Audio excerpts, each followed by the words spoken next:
ACC Network Football is on the air, presented by Surf Pro. Welcome to Stanford.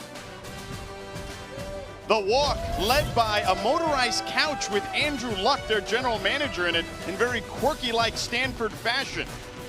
The players walking into the stadium, getting ready to do battle against their neighbors from 20 miles away. The Stanford band, obviously here in town and famous as well in their own right. Coach Wright and Coach Niamatalolo shaking hands, getting ready for their teams to play in this one. And welcome inside Stanford Stadium alongside Super Bowl champion Rodney McLeod of Virginia Cavalier. I'm George Sedano. Victoria Arlen will join us in just a moment. So, Rod, this one is a rivalry renewed. The Bill Walsh legacy game. Bill Walsh played for San Jose State and obviously coached here at Stanford. What's at stake in this one? A win. Both teams, Stanford and San Jose, are urgent and desperate for a win. They got it off to a slow start this year, but they've been able to rebound and find a way to win these past couple of weeks. Glimpses of great play, but today they're chasing consistency. And Ben Gilbranson, the quarterback for Stanford, is certainly chasing some consistency. Got here late in June, so still looking for some chemistry with his wide receivers. We saw that certainly, though, at times in the second half last week at Virginia. But the straw that stirs the drink for the Stanford offense is big number 20, their tailback, Micah Ford. Micah Ford is the engine of this Frank Wright offense. When he is at a high frequency and a high performer, this offense is clicking on all cylinders. He is a man with size and great frame, but very powerful runner. But what I like most about him is that he's light on his feet, he's agile, and has the ability to take it the distance if you aren't careful. And he will break a few tackles as well. As this game goes on, he gets stronger. There are his numbers this season, 4th in FBS in yards after contact. But there's a big culture shift here at Stanford thanks to Andrew Luck. For more on that, let's welcome in Victoria. There's a bit of a new culture, or a revived one, if you will, thanks to a familiar face here at the farm. Andrew Luck brought back a thing called Wise Words, which is when a player is selected after practice and they get to provide their own words of wisdom and inspiration. And it was a staple when Andrew Luck was here as a quarterback, which the current team has now embraced. And this is just one example, George, of how Andrew Luck is shifting the culture of Stanford football. Thank you, Victoria. He's got his hands in a lot of things, and we'll discuss that throughout the broadcast. But we've talked offense with Stanford. On defense, though, they've got one guy circled for San Jose State. That's number 10, Danny Scudero. Danny Scudero is the real deal. He's a guy with real speed. When I watch that Texas game, he's getting behind all of their defenders. He does so much for the San Jose offense. RPOs, jet sweeps, the deep ball, he tracks and catches very well. If they want a chance to win today, they'll have to make sure they get the ball in his hands a lot. And if you're Stanford's defense, you better have him circled. No question about that, man. He can scoot for sure. San Jose State has won the toss. They have deferred, so they will kick it off. Matthias Brown will kick it off. Caden High and Cedric Irvin set to receive for Stanford. And we are off. High brings it out. Found a crease for the moment, but just shy of the 20, down to the 18-yard line. And that's where the Stanford offense will come out. And Ben Gilbranson, his season numbers, GM Andrew Luck recruited him to Stanford. Growing up, though, Ben told us that Stanford was his dream school. Would always come to the Stanford camps as a kid. He's a Southern California kid. So it's a dream come true to play here at Stanford. Micah Ford in the backfield, as we discussed earlier. We'll call his name a ton.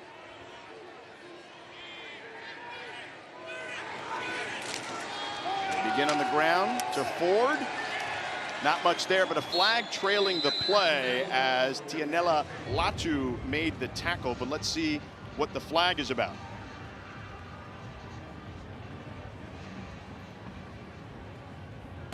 Personal foul, hands to the face, offense, number 66.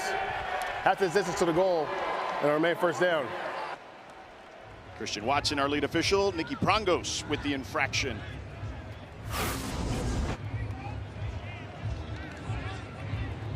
There you see it, Rod. Yeah, just pretty got easy. His hands up just a little too high there.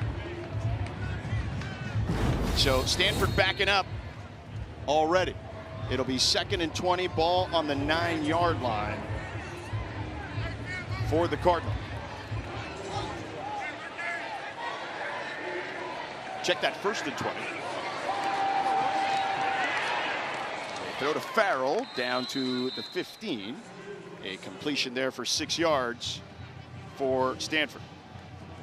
It's a nice concept on the outside, just a spot concept, and Gobranson's going through his reads, and he's able to find his receiver there sitting in that zone window for a nice game. Take the easy stuff is something he told us, Rod. In this game last year, he struggled. He was at Oregon State. He transferred to Stanford, and last year threw 2 critical interceptions against the Spartans. Branson throws over the middle, and it's complete to C.J. Williams right at the marker. It looks like, do they give him the first down? They do. So Jalen Thomas in coverage there, but an excellent play for Stanford. 15-yard Really gain. good time and throw by Branson, finding C.J. Williams versus the young Jalen Thomas. That's going to be a matchup to look closely at as this game unfolds. How can Jalen Thomas hold up versus the experienced receiver? Branson this time under center.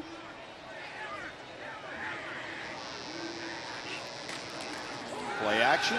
Branson checks it down this time to Ford, and Ford tackles after a 5-yard gain at the 35-yard line by Noah McNeil Franklin. Look for Stanford to be in a multitude of personnel, particularly 12 personnel, 2 tight end sets. They like to do a lot out of this group, whether they're taking play action pass shots down the field or running the football. Cole Tabb now checks in at tailback for the Cardinal. This kid's built like a bowling ball, man. Redshirt freshman, Walton Beach, Florida. Got some run last year. And he gets some run here. Finds a hole, bursts through, spinning around, trying to drag defenders to midfield. Picks up the first down to the 49-yard line. I told you he was a bowling ball, man. Yeah, Cole Tabb is a really good runner, and they have a carousel of running backs that they'll throw at you, and it makes it difficult on the defense. You don't get any plays off with anybody in the backfield. They have a good running back room with Ford, Altahir, Irvin, and Tabb. Ford is back in there. Ford takes it on the left side. Ford breaks through and picks up a first down. Flag on the play on the far sideline at the 31-yard line. As it was a forced fumble. Wow, the ball popped out. Could not see that from this vantage point. But let's see what the flag is about.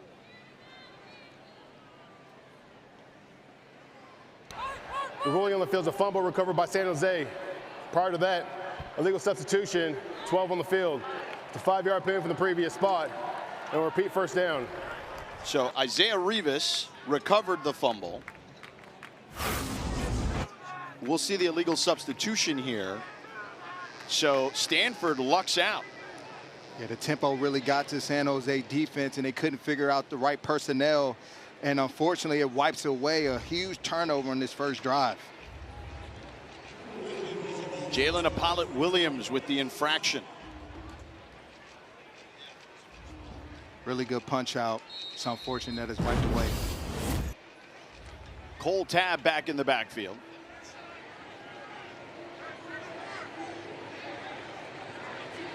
Stanford dodges a bullet there.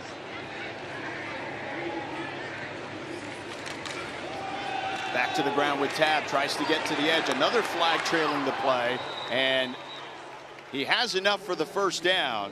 Noah McNeil Franklin with the big hit on Tabb. Holding. Offense, number 86. 10-yard penalty. Remains first down. And that's their star tight end, Sam Roush, with the infraction.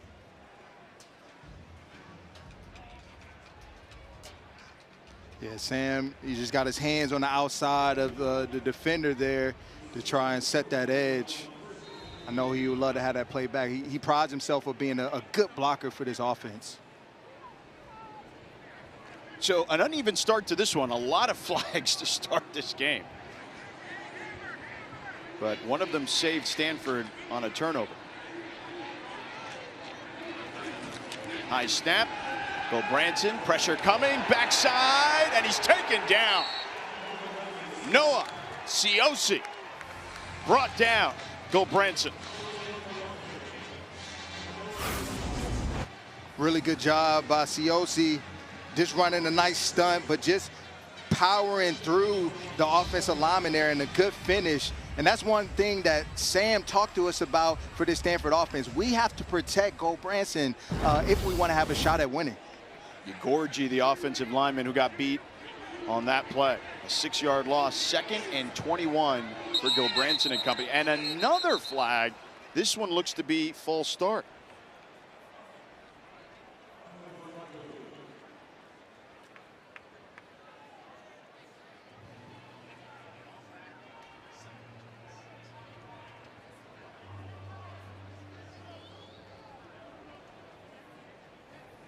Delay a game, disconcerting signals, defense, 5-yard penalty, remain 2nd down. So disconcerting signals on San Jose State. The delay a game was a number 57, 5-7. For those that don't know what disconcerting signals is, it's a point of emphasis with the officials this year. A foul called when a defensive player uses words or movements that simulate the offensive snap count, aiming to cause a false start by the offense. Branson on 2nd and 16, checks it down. Sam Roush down the sideline, picks up the 1st down as he gets into Spartan territory.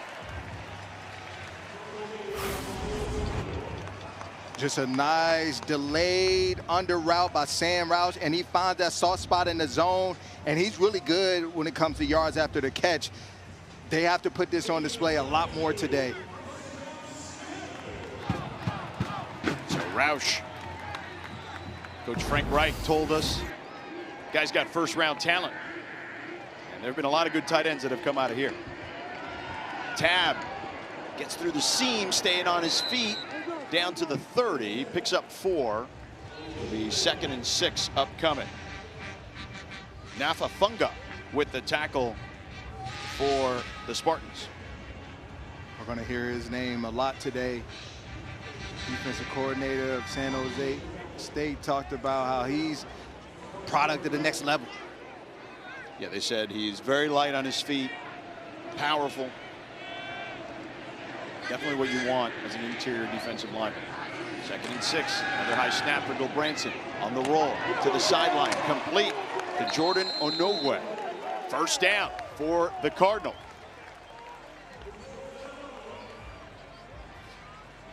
I like the play design and being able to get Branson outside of the pocket this time and just found his receiver right there on the sideline. A nice hookup. So Stanford in the red zone.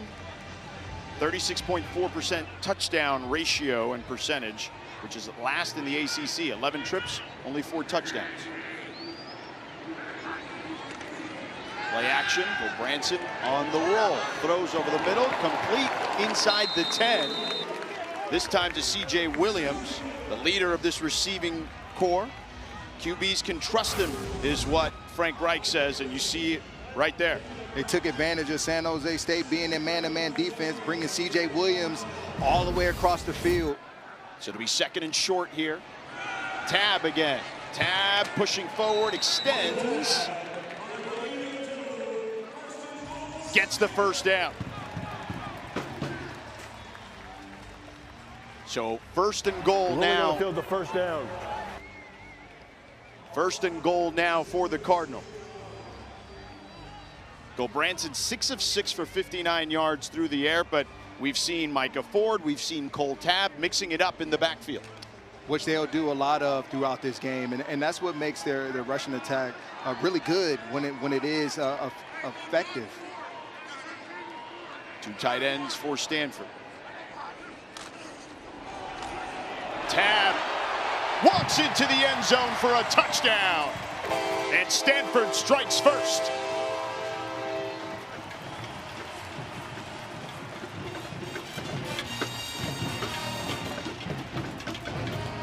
An 8-yard run, 11 plays, 81 yards, 7 minutes and 18 seconds off the clock.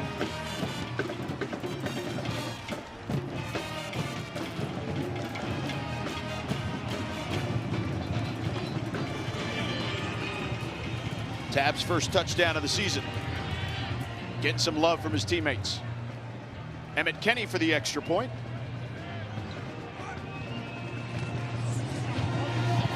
Kick is right down the middle. 7-0 Stanford. Really good job. Slow start to the drive, but finished very strong. And good running, good blocking, and that's a Stanford touchdown.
ACC on ESPN. The Stanford Cardinal up 7-0 on their first drive. Took over 7 minutes.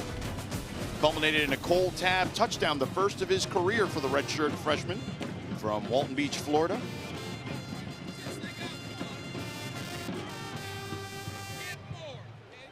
Emmett Kenny getting ready to kick it off for the Cardinal. Hall of Fame weekend here at Stanford. Floyd Chuck IV and Jabari Bates, the two tailbacks back there for the Spartans. Bates takes off and taken down near the 15-yard line by Sam Neely III. Let's take a look at how Stanford scored here, Rod. Now this play worked because we're looking at Noah of San Jose defense and Chico, the tight end here. And Noah, he is the edge defender. As you take on this block, you have to keep your right arm free. He gets down the middle line and gives up the edge and allows Tabb to get into the end zone. Only the 4th Stanford rush TD this season, came in with the fewest in the ACC. Walker Egan in the gun for the Spartans. A quick toss to Scholes, and Scholes breaks through, picks up the first down on the tunnel screen. Kyrie Scholes with a 14-yard gain. Walker Egan and company going fast. That is a staple of the Spartans' offense. Another toss, this time bobbled by Scholes, but Scholes able to break to the sideline And you see that burst from Scholes. You see it on display early here. And they're doing a real good job at just space plays right now, spreading the Stanford defense out and looking for the matchup. Walker Egan, you saw those numbers there a moment ago. Those are the numbers he put up in a win San Jose State had last season against Stanford. 395 yards, 4 touchdowns. So Stanford looking for a little revenge. Walker Egan changing the play at the line of scrimmage. Got time, floats one, it's complete to Jackson Kanan, the tight end, inside the 20. A big first down for the Spartans, and they're on the move and looking to strike. And there was some chess match going on there. Stanford's defense showed blitz. San Jose, Walker, he checks out, and next thing you know, now he checks into a better play and picks up a huge gain. 44-yard gain for the Spartans.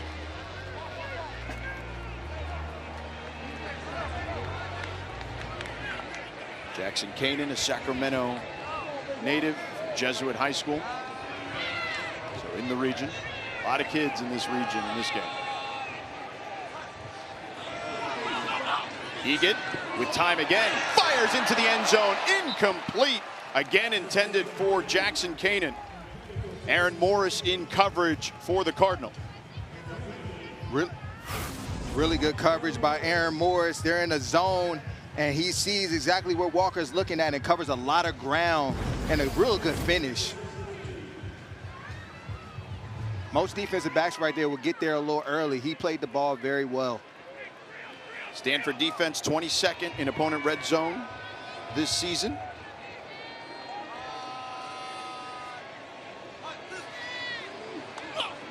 A lot of red zone trips for their opponents.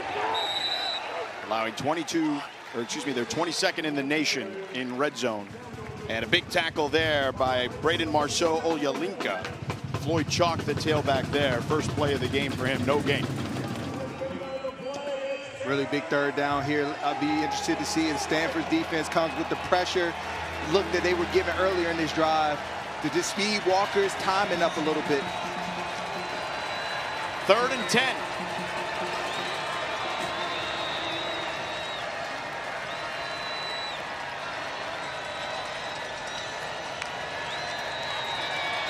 And we have movement up front.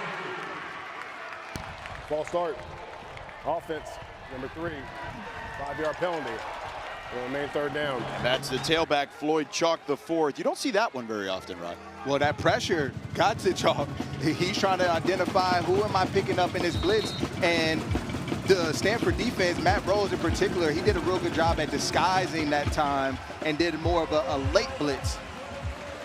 Matt Rose, number 35, Hunter Barth as well. Those linebackers, they will bring the heat. 3rd and 15 now for the Spartans. Big play here for the Cardinal defense. Egan with time towards the sideline, incomplete.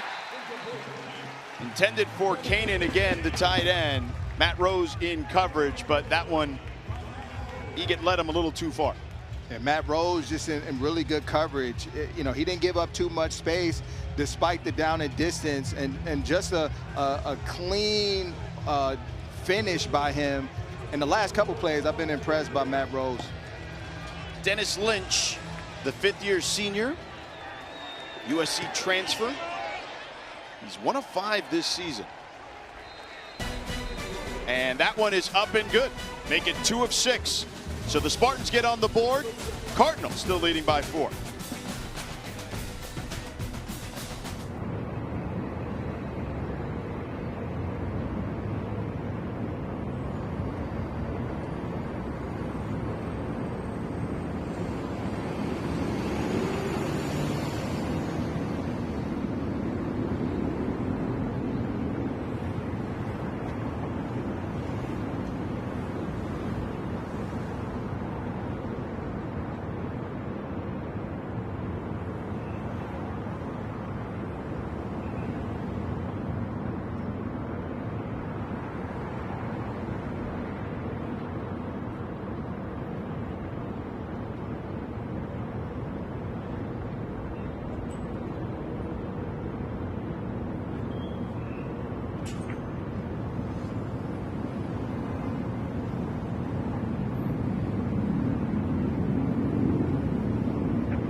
ACC Primetime Football is presented by Serve Pro, the #1 choice in cleanup and restoration.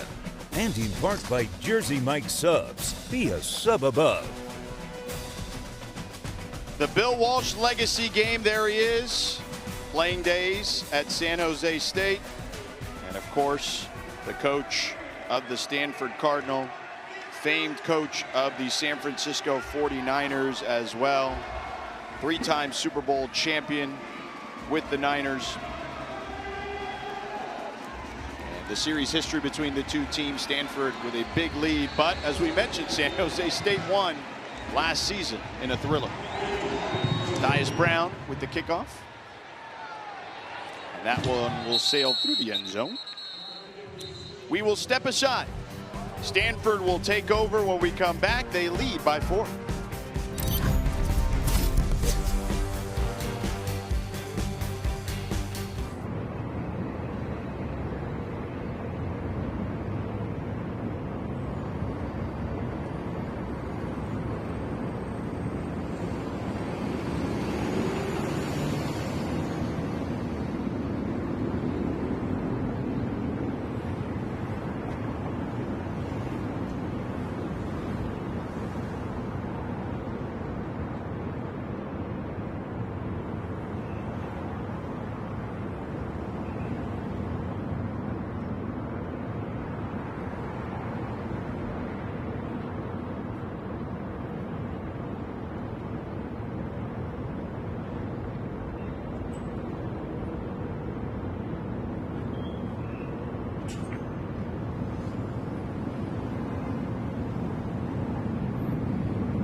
And now it's time for Food Lions, food for thought. Rod, what do you got today? Yeah, San Jose State, as we saw in that first drive, they got to win on early downs to keep that tempo going. They have to control this rushing attack. And in Stanford, you got to establish the run, and you got to be disruptive versus that San Jose offense.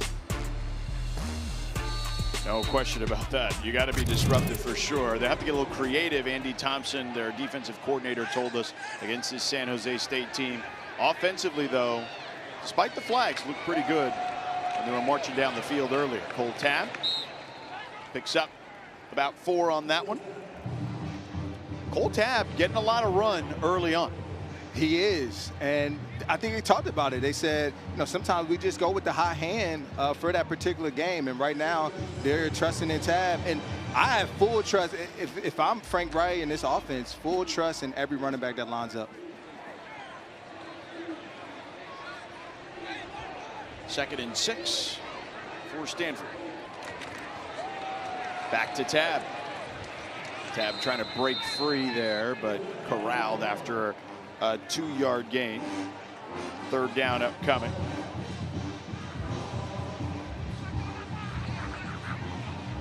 Here's the third down numbers for San Jose State's defense this season, ranked in the upper third of FBS.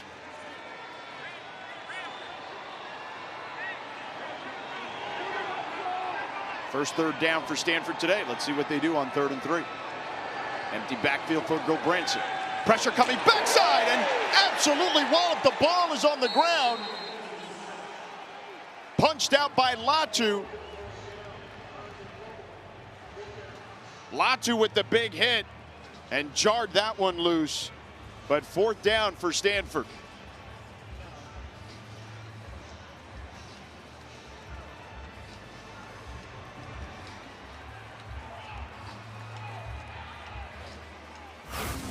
Huge play by the San Jose defense. And Bill Gobranson, he has to recognize this is zero coverage. You have to get the ball out quick because there's an extra defender the ruling that's on the now field of in the runner rush. being down prior to the fumble is under further review. They said he was down, and the punt team is running out, but they're going to review this one to see if Gobranson was indeed down. Sorry, Rod, didn't mean to interrupt you there. Oh, you're completely fine. The recovery there made by Funga, Nafa Funga. So let's take a look if indeed Gobranson was down.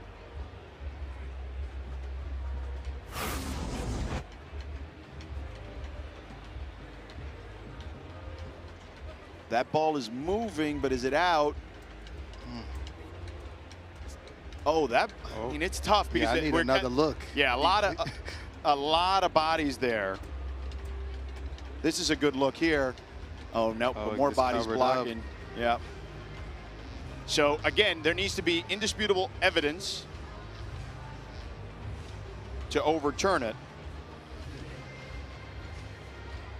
It seems like every angle that we look at is blocking the ball and the timing in which it came out.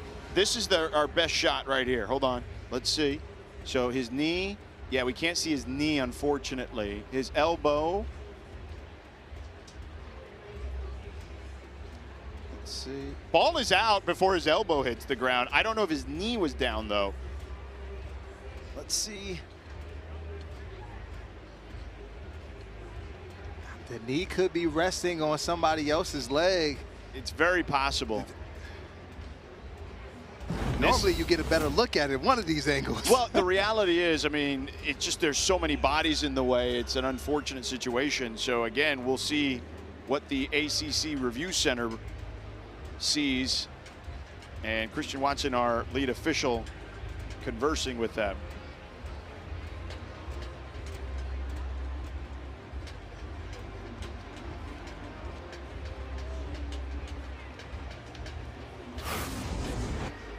Take one more look here. The elbow isn't down. I don't think his knee is down either yet. You can kind of see it a little bit underneath, but there's the ball. Yeah, the ball is out. I think the ball, because the ball, if you look at it, is above the knee of the defender Latu right there. And then it'll pop up over his knee. There you see it. So, I mean, law of physics says that should be a fumble. Yeah. But again, we don't necessarily have a clear look at it. Two big plays thus far, by the way, by Taniela Latu, the captain of the Spartans defense. Yeah, one of the leaders of this defense. And 3rd down, they do a lot of disguising. After further review, replay determined the ball came out prior to the runner being down. And the immediate play, the ball was recovered by San Jose State. Therefore, by rule, the ball belongs to them there. 1st down. So Latu did knock it out, and Funga recovered. And San Jose State will have the ball just outside the red zone. What a play by Latu, and they talk about it all the time. As a rusher, it's not good enough just to get the sack. You want to hunt that football, and he does a deliberate swipe on the football. And Ugorji again beat on that play along the offensive line for Stanford.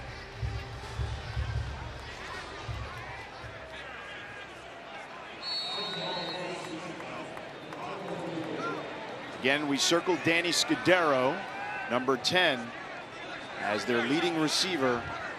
They use him similar to the way the Dolphins similarly to the way the Dolphins use Tyreek Hill. Eget back to the air. Eget too high for his intended target, Cooper Hawk. There were 2 receivers in the area. Leland Smith was back there as well. Yeah, just a little off for Walker there. And he had Leland open, but he was obviously trying to get it to his other wide receiver. Redshirt sophomore from Costa Mesa, California, Southern California kid. So 2nd and 10 for the Spartans.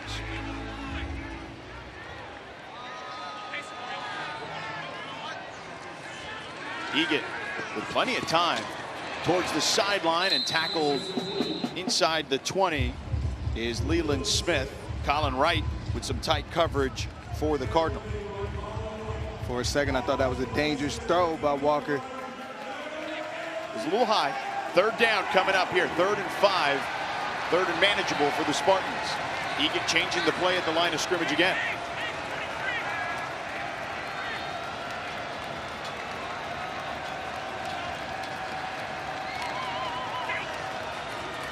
Stanford comes with a blitz. Spartans pick it up. Eget throws on the run, complete for a 1st down near the 10-yard line. Kyrie Scholes. 1st and goal, Spartans. Yeah, what the Stanford defense is doing, what I'm seeing is they're double teaming Danny in the slot. So that's leaving somebody vulnerable on the outside. And good job by Eget by finding him. Scudero getting blanketed thus far. They're not going to let him beat him. Eget on 1st and goal. That one batted in the air. Eget able to catch it and then falls forward just shy of the 10. So no gain on that play. Johnny on the spot, Walker Eget. I actually like Walker throwing it to himself better on this one because Matt Rose was sitting all over that out route again by the tight end. 2nd and goal for the Spartans.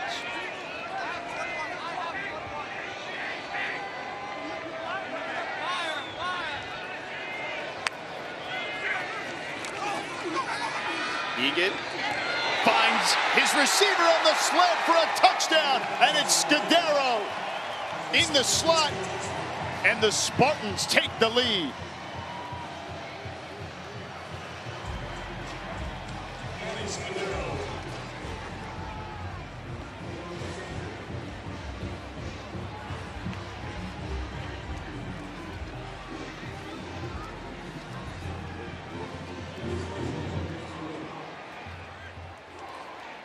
Scudero, his 2nd touchdown of the season. Extra point is up and good. And the Spartans able to capitalize on the turnover. Latu forcing a fumble and Funga grabbing it. And then on time to Scudero, beating the Cardinal to the spot. And an easy touchdown for the Spartans, who now lead by 3. And Scudero saw that right away. He looked at the quarterback Walker and said, look, there's a safety on me, Charlie Heckart, and what I can do is I can win. And that's what they found. They found the vulnerable matchup, and that's a tough matchup on a safety when you're talking about Danny Scudero. This guy does it all, and that time they put him one-on-one, and he won as usual. So Scudero gets his first catch. Touchdown. Eget 7 of 10 for 90 yards and a touchdown to Scudero. The Stanford defense has played well in 3 of their 4 games, I should say. But that Virginia game started off rough for them. They played a little better in the 2nd half. Stanford takes a knee. They'll begin at their own 25-yard line. Coming up next, the ACC Huddle Final Score crew will have a complete wrap-up of our game. The whole day's worth of highlights, analysis, interviews with players and coaches. They've got you covered. Kelsey and the crew right here on ACC Network and the all-new ESPN app. If you're Coach Reich, what do you want to see here on offense other than ball security? I want to see them, again, get back to the ground game. That's set up a lot of great plays for them so far in this game. Branson under center, Ford the deep man in the backfield. Get it to Ford, not much there, maybe a gain of 1.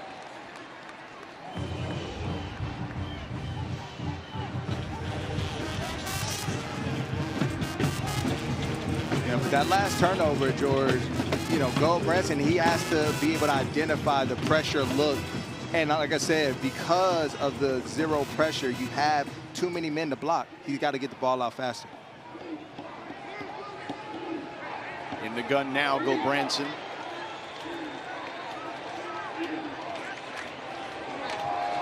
Ford again, trying to spin out of trouble, but Funga brought him down after a short gain of about 2. 3rd down and long coming up. And that'll do it for the first quarter. The Cardinal looking to get their 2nd win of the season, but trailing at home by 3 to their crosstown rival, the Spartans.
Welcome back. We got San Jose State that leads 10-7. Coach Ken, I have to ask you, there was a fumble right outside the red zone. How are you guys able to capitalize and get the lead? Well, it's a great job by our team captain, Nella Latu, to getting the sack fumble, and a great job of our offense responding. Pleased the way, Walker's playing right now. We got to find a way to get them off the field. They had a pretty long first drive, but love the way our defense responded in that second drive. Thank you, Coach. Good luck. Thank you. You certainly can't ask for a better response than that after that long 7-minute drive. Stanford drops back, flags on the play, whistles everywhere. Sloppy game thus far. False start. Everyone but the center. 5-yard penalty on the main third down. So Fisher Anderson, the only one who didn't move. You love those, don't we? Please set the game clock to 15 minutes. 1500. So 3rd and 12 upcoming. Thank you. And Stanford just a lot of self-inflicted wounds, Rob. Yeah, early on, they put themselves in a tough position. And right now, this San Jose State defense, they're trying to create some one-on-one opportunities for their pass rushers. Let's see if it's effective on this 3rd down. Tuna Alta here in the backfield. He's a big kid, veteran leader. They love to use him on 3rd downs. In there right now to block. The sideline pass is incomplete. Intended for C.J. Williams. Jalen Thomas might have got a hand in there on that one. Jalen Thomas, really good coverage on the outside with C.J. Williams, just running stride for stride with him. It gets a little physical at the top of the route, but hey, put your hand out, something good is going to happen. So 4th down and Stanford forced to punt. Thomas ready to receive it now after making that play in coverage. Aiden Flintoff to punt it. And a fair catch made by Thomas. So the Spartans will head back on offense. Coach Ken Niamatalolo spent a lot of his time at Navy. Obviously was a head coach there for well over a decade. Multiple bowl appearances. 10 bowl games in 15 seasons at Navy. That's a heck of an accomplishment for sure. And when we talked to him, you know, he spent some time with Chip Kelly after being let go at Navy. Says that changed his mindset on a lot of different things, including offense, which is why he's not running the option anymore. He's running this spread and shred, which is a mix of the run and shoot and RPO. Eget back to the air, and it's incomplete, dropped by Scudero. That one hit him right in the hands. Yeah, very rare drop by Scudero. And he did a good job at just getting good separation from the underneath defender and Jay Green. And impressive throw by Eget, too. Yeah, that's a NFL kind of throw right there. Yeah. Scudero with 1 catch for a touchdown. Bates now in the backfield. Bates had an 87-yard touchdown run against Idaho last week. Stanford brings the blitz. They pick it up. The throw on time to Kanan, the tight end. He'll be about 4 yards shy of the 1st down. It'll be 3rd down coming up. And this is what you want as an offense. Get into 3rd and manageable situations, especially after that drop on 1st down. Way to get it back. Now you put yourself in good position to pick up this 1st down. 3rd and 3 for Eget and the Spartans. 12 passes, 1 run for the Spartans at the moment. They are not shy about flinging it around the field. And a pop pass to Scudero on the jet sweep, but Tafiti read it the whole way. A loss of 7 on the play.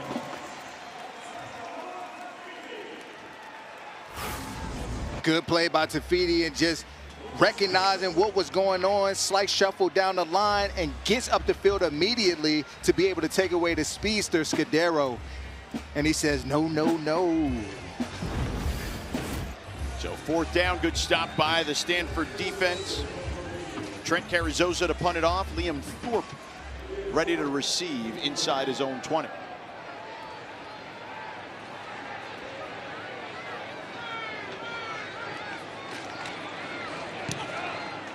Stanford went after that one, almost got there.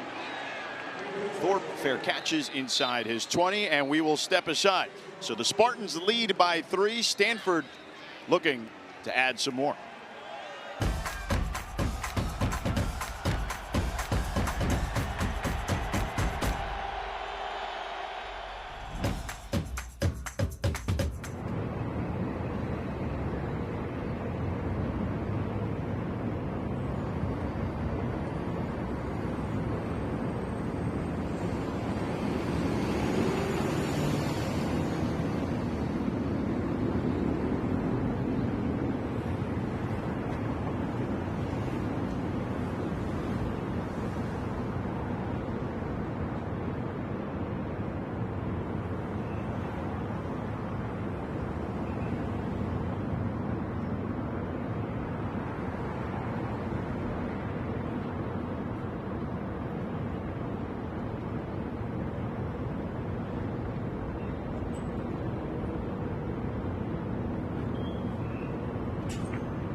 Stanford. They trail by 3. Frank Reich, the interim head coach, 19 years as a coach in the NFL.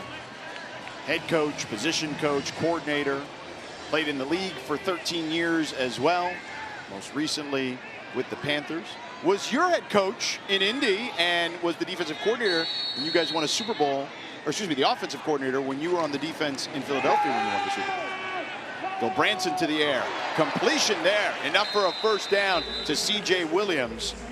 And I'm sure you've recognized some of the offense that you're seeing out there, having gone against it in practice a ton. Yes, Frank loves his 2 tight end sets. He likes getting his tight ends involved. He had a great one that Stanford knows well about. Zach Ertz had many battles with him, but Frank is just a great man and heck of a leader.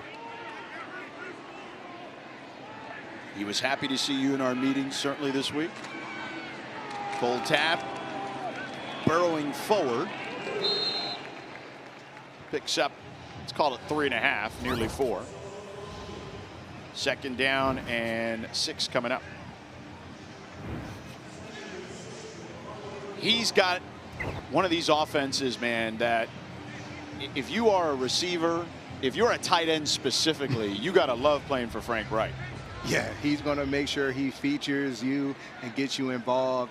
And it's a very dual threat style of offense. Everything is filtered through the run. And there's the run there to Tab. Tab trying to push forward, picks up a couple. Latu again, this time holding on for dear life against Tab. Third down upcoming. Dr. Ben right here, Go Branson, he has to be able to identify these pressure looks of the Spartans defense if he wants to have a chance at converting on this third down and short. They bring in Tuna Alta here. Again, they like using him on third down because of his pass protection. We'll see if they go to the air here on 3rd and 4. They hand it off to Alta here. And he tries to fight forward, but only about a gain of 1 there, so it'll be 4th down. Noah McNeil-Franklin on the tackle for the Spartans. And are they staying on the field with this offensive group? What do you think, Rod? What should they do? Have to imagine with that play call that they're going to go for it. Nope. They decided against it. Yeah. It was short, 4th and 2, but it's a tough call to make when you're down 3 on your side of the field. But they clearly thought about it. By the way, 0 first downs for Stanford since that first drive when they scored the touchdown and took 7 minutes plus off the clock. Flintoff to punt it. This one off the side of his foot, and that one goes out of bounds inside the 30. So decent field position for the Spartans. They lead the Cardinal by 3.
Stanford. The last meeting between these two teams down in San Jose. And the Spartans capitalized and came out with the victory at home. You see Ashton Daniels there throwing an interception. Touchdowns by Egan to Nick Nash and Trayshawn Hurry. Nash with the Falcons these days, and Hurry with the Louisville Cardinals. Louisville Cardinals with Trayshawn Hurry now. And the Spartans haven't had back-to-back wins in 25 years in this series. Meanwhile, Stanford trying to go 2-0 at home for the first time since 2018.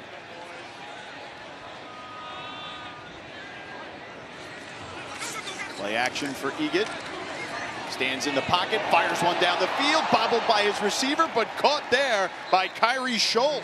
A big first down and already in Stanford territory for the Spartans. Yeah, just a scissors concept on the outside there, and the defenders seem to get picked off, and they don't exchange that well. And there he is, wide open, Kyrie Scholes. A 33-yard gain. Scholes was a guy that the coaching staff told us used to overthink things, playing much faster now and much better and more consistent. Good concentration to catch the bobbled ball there. Egan back to the air. Egan lets it fly down the sideline, incomplete, and a lot of contact there, and a flag comes in. Aaron Morris threw down Leland Smith, the junior from Houston, Texas.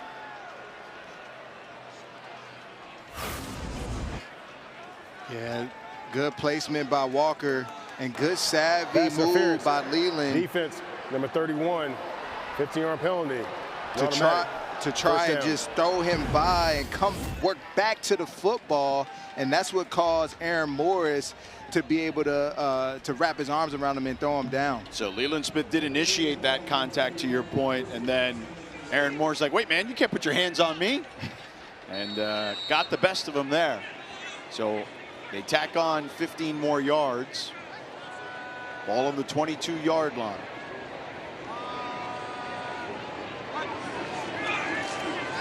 Play action for Egan. Lets it rip, incomplete. Intended for Scudero.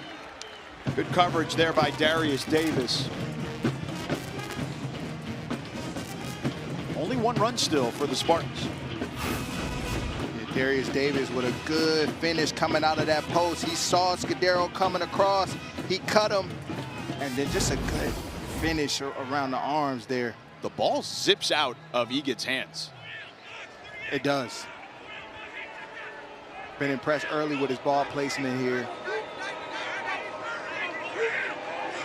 Scudero with tons of room in the slot towards the bottom of your screen.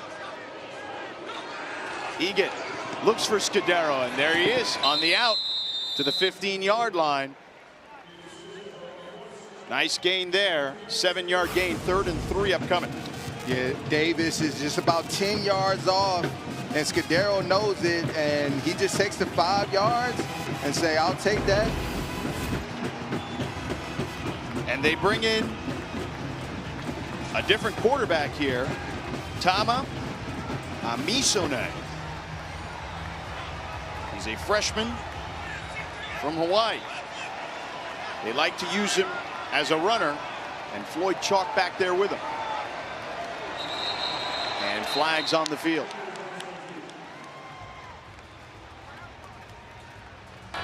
False start. Offense, number 54, 5-yard penalty. Makes 3rd down. So that's the redshirt junior Daniel Mulleney, who got the start today for Tyler Chen at right guard.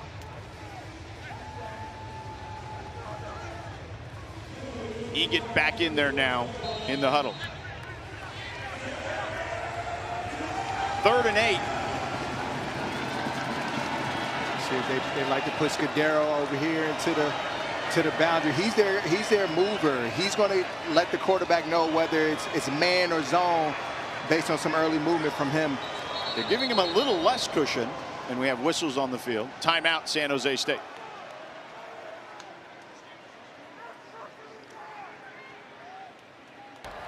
San Jose State will take their first charge timeout of the half. 30 seconds. So what do you think offensive coordinator Craig Stutzman, who's been around a long time and been around a lot of good offenses, is talking about here with this particular group? Right now, I believe that, you know, they've had an effective drive thus far, and you want to be able to finish this off with 7, obviously. And so the key is pick up this first down. Let's find our matchups. They've been a matchup-happy team thus far. It's just taking what the defense gives them. Who do I like against who's standing across from you? And I got to imagine Danny is never a bad option. Kyrie Schultz is coming into fold, so let's see what they end up doing. Coach Stutzman, been around for a long time, as I mentioned, well over a decade as a position coach and coordinator. Played for June Jones at Hawaii. That's where he learned the run and shoot. Added the RPO elements here to this offense. He calls it the spread and shred. Marrying those concepts together. Egan on 3rd and 8. Pressure coming. He throws, dumps it off to Scudero, and taken down. Check that, Matthew Coleman with the catch. So the Cardinals stopped them there. It'll be 4th and 6. And the field goal unit is coming out for the Spartans. I like the call, speed up Walker Egan, and then just do a good job at rallying and tackling. And Scotty Edwards does exactly that. Goes right there for the legs.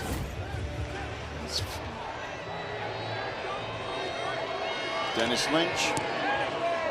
The field goal is up and good. He likes it from that hash mark, and he's made 2 today after starting the season 1-5. The Spartans with a 6-point lead here.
Welcome back to ACC Network College Football Primetime, presented by Serve Pro. The Spartans leading the Cardinal here 13-6, about midway through the second quarter. There's Andrew Luck. Spent a lot of time with him, certainly,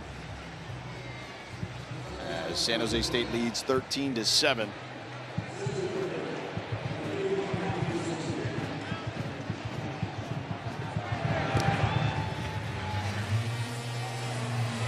Off to Caden High.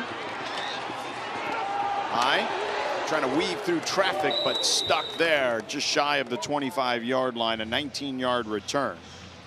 Stanford's offense today on that first drive looked fantastic. On the script, first drive, 81 yards and a touchdown, over 7 minutes off the clock. Since then, fumble, punt, 16 yards. Yeah, the first 15 was scripted very well, but since then, the Spartans defense has made some adjustments, and they've stalled the Stanford offense since then.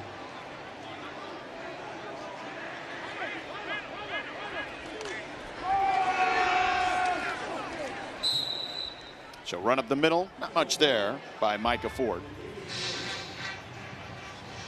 Yeah, one of the keys to victory today for this Spartans defense is control this rushing attack, and since that first drive, they've kept them in this box and contained. Stanford needs something to ignite them here, and at some point, I get it that your bread and butter is your run game, but the Spartans are clearly keying in on that.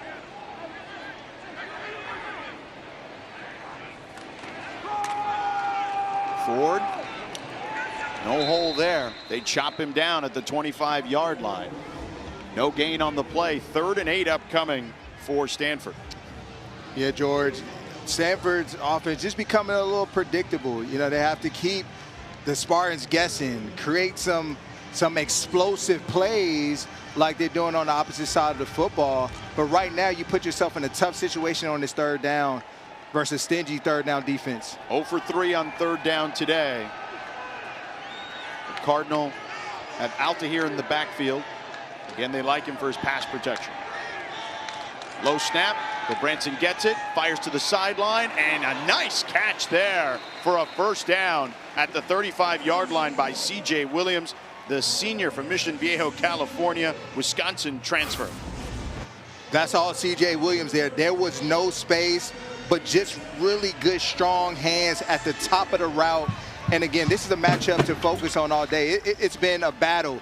Jalen won the last one. C.J. wins this one. 9-yard gain. 4 catches, 35 yards for C.J. Williams. Play action for Branson. Takes a shot. Wide open man is Caden High in Spartan territory and pushed out of bounds inside the 40 and near the 35 by Isaiah Rivas. And now we're seeing Stanford getting into a flow in the passing game. Caden High, he gave the illusion as if he was going across the field, and then he comes back out on the defender Latu wide open. And this is what Stanford has to do. They have to give Branson time, and you see that in this 12 personnel look. The max protect looks to be able to create these big gains. 29-yard gain. Branson 9 of 10 for 117 yards now.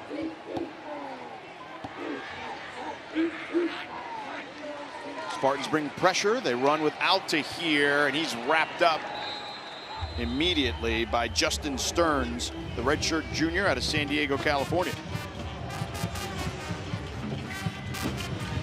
See some up-tempo going now. That's what I'm saying. Catch these Spartans defense off guard. We haven't seen a lot of Sam Roush in the passing game outside of the first drive of the game. Let's see if they look for Roush, their great tight end now. They find Caden High, who goes up high and gets it, climbs the ladder, and makes the catch inside the 20, down to the 15-yard line, a first down. Caden High, so far, he's doing a lot of work on these linebackers. Last time it was on the outside versus Latu. This time, Jordan Pollard coming up short. How about that block by number 6, the tailback, Tuna Altahir? We've talked about how they like him in pass pro. 21-yard gain. High 2 catches, 50 yards now. Branson. High snap.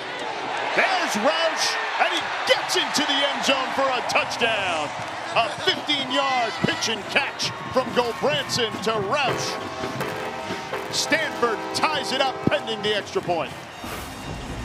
Well-designed play here by the Stanford offense. And again, Roush with this delayed release. He gives the illusion that he's blocking, and then he releases late. And again, Branson finds him, and that's your guy. Getting a lot of love on the sideline. This is a young team that's having a lot of fun out there. I did a bunch of games last year. It just felt like sometimes things were tense. This is a group that's having fun, and you see it visually out there. Emmett Kenny, extra point is up and good, and the Cardinal take the lead. Let's check in with Victoria. Guys, it felt like for a moment it was tense, rightfully so, given what the score was. But that touchdown, that shifted things because there's a loose and excited energy on the sidelines now. Yep, for sure, Victoria.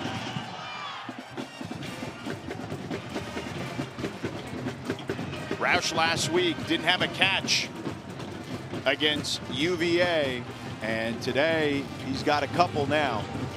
He's got 2 catches, 36 yards. Does have that touchdown on that last play. So that last drive, 7 plays, 77 yards, 3:49 off the clock. And again, your familiarity with this Frank Reich offense is unlike anyone else.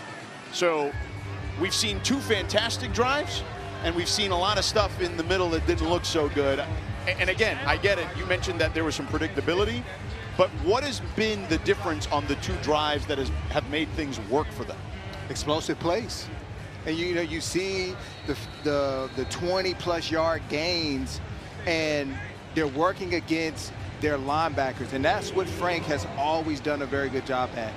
I'm going to find my matchups, and I'm going to take advantage of it. Kenny with the kickoff. And that one through the end zone. Spartans will start at their own 25-yard line. Women's sports take over the afternoon every Sunday right here on ACC Network. Next week, we start at noon Eastern with volleyball. Number 5, Pitt, hosting Georgia Tech. Then we have a soccer doubleheader, Cal, SMU at 2 Eastern. And then number 22, North Carolina, host Pitt. If you love volleyball and you love soccer on the women's side, there is no better conference in America than the ACC. George Sedano, Rodney McLeod, Victoria Arlen with you here at Stanford. Stanford, the only team in the ACC to not lead at half this season.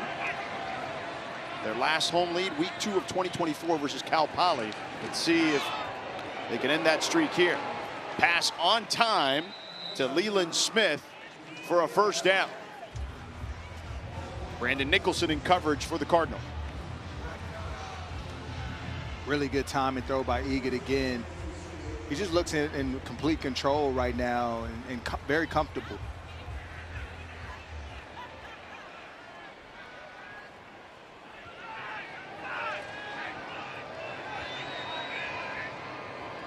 Only 1 run again for the Spartans. And we have whistles on the field. Full start, Spartans. False start. Offense, number 74. 5-yard penalty. Mays first down. That's Sione Nomani, the 5th-year senior out of Portland, Oregon, transfer from Utah State.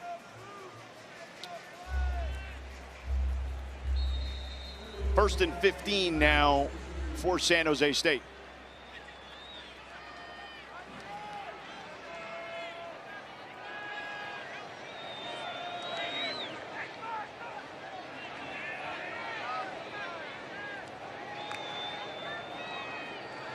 Egan has had plenty of time, lets it fly, and Leland Smith comes down with it near the 30-yard line. Goes up, high points it, and gets it. What a grab by Leland Smith, and going against Stanford's top cornerback, Colin Wright, that I like a lot, and that was just phenomenal. Egan back to the air. This time complete to Scudero for a short gain down to the 28-yard line. Jay Green in coverage. 4-yard gain on that play. Egan, man, he is not only does he have a gun, but he has excellent ball placement too. Yeah, the ball placement was incredible on that last play. Right on the sideline, giving your receiver, big in stature, a chance to go up and make a heck of a grab. 2nd and 7 for the Spartans. Egan, pump fake, now throws, wide open for the touchdown as Kyrie Scholes catches the ball at the 2, extends and lunges forward for the touchdown, a 29-yard score.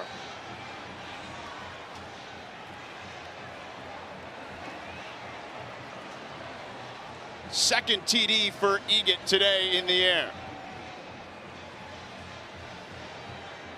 4 plays, 75 yards for the Spartans.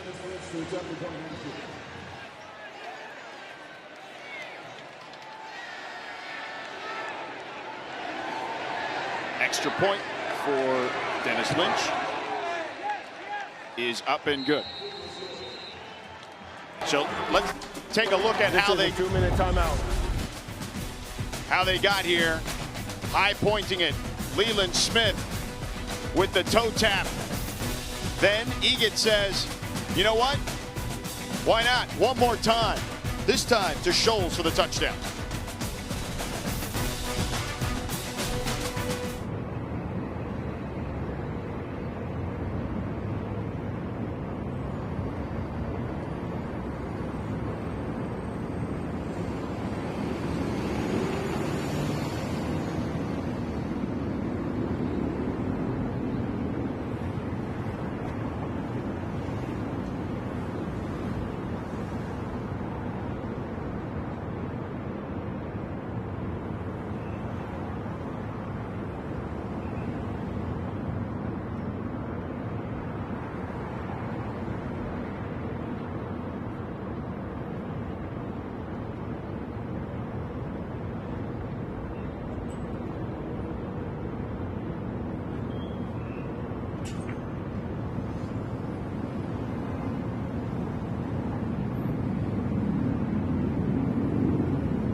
Welcome back here to Stanford. San Jose State takes the lead. 2 lead changes in the last 2 minutes and 7 seconds. And the kick here taken by the Upman to the 35-yard line. It's Champ Hampton. Let's take a look at that touchdown. All right, I want you to look on the bottom of your screen. Brandon and Scotty here playing cover 2 at his finest, and it starts with Brandon. He doesn't get a reroute on Scholes, and then Scotty is influenced by Danny in the slot, and Walker finds Scholes for the touchdown. Scotty just has to keep his feet moving and pedaling with good depth, but the influence of Danny and the odds of Walker impacted him, and Scholes 6. So the pump fake played there for sure. Stanford 16 rushes today, only 36 yards. That's 2.2 yards per rush. Gulbranson, meanwhile, 11 of 12 for 153 yards. And Gulbranson wrapped up there by Funga. Loses yardage on that one. Third San Jose State sack. Really good rep by Funga. Just pure speed with a good first step and a good hand swipe, and gets around the guard quicker than Brandon ever anticipated. And Yamauchi was the player beaten on that one. 2nd and 15 upcoming.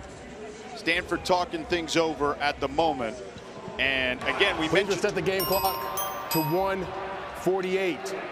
1:48. So we'll get 10 more seconds. Thank you. You're welcome. We mentioned earlier that Stanford is the only team in the ACC to not lead at the half this season. Their last home lead was back in week 2 last year against Cal Poly. Now, another thing to watch out for with San Jose State, they are going to the air strictly, basically. Egan is 16 of 21, and they only have 1 rushing attempt. The lowest they've ever had in a first half in the last 10 years is 5 attempts. So, Coach Ken, a guy who ran the option, is just throwing the ball all over the yard. Yeah, shout out to the coaching staff of San Jose State for leaving my passing attack is better than their defense right now. Well, Branson drops back. He lets it rip down the sideline. Farrell over the shoulder, can't haul it in inside the 40.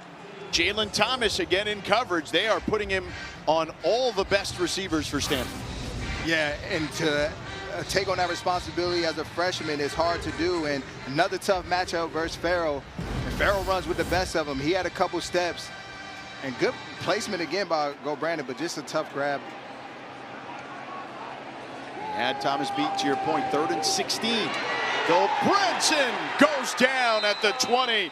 Jordan Pollard, the senior from LA, played his high school ball in Las Vegas. San Jose will take their first, or excuse me, their third and final Nice timeout of the pressure half. by the 30 Spartans. seconds. Again, wrapping around. Jordan Pollard comes around, does a good job at finishing, and they've seen something in this offensive line that they like. Well, to your point, Rod, San Jose State, their defense in the first 3 games had 2 total sacks. They got 4 today. And you see Jordan Pollard there, who is one of their defensive captains. We talked about Taniela Latu. Pollard is an impact player for them, has 27 tackles this season coming into this game. A lacrosse player. Started that in the 4th grade, says it has helped him tremendously with football. Yeah, Pollard talked about being the same player on a daily basis has allowed him to be as impactful as he has for this defense. Flintoff with the punt. Thomas with the fair catch, but a flag on the play. There's 2 actually, both near the 20-yard line. Stanford had more than 4 people in the backfield at the time of the snap. That's a foul for illegal formation. That 5-yard penalty, the enforcement of the kick. First down, San Jose State. Wow.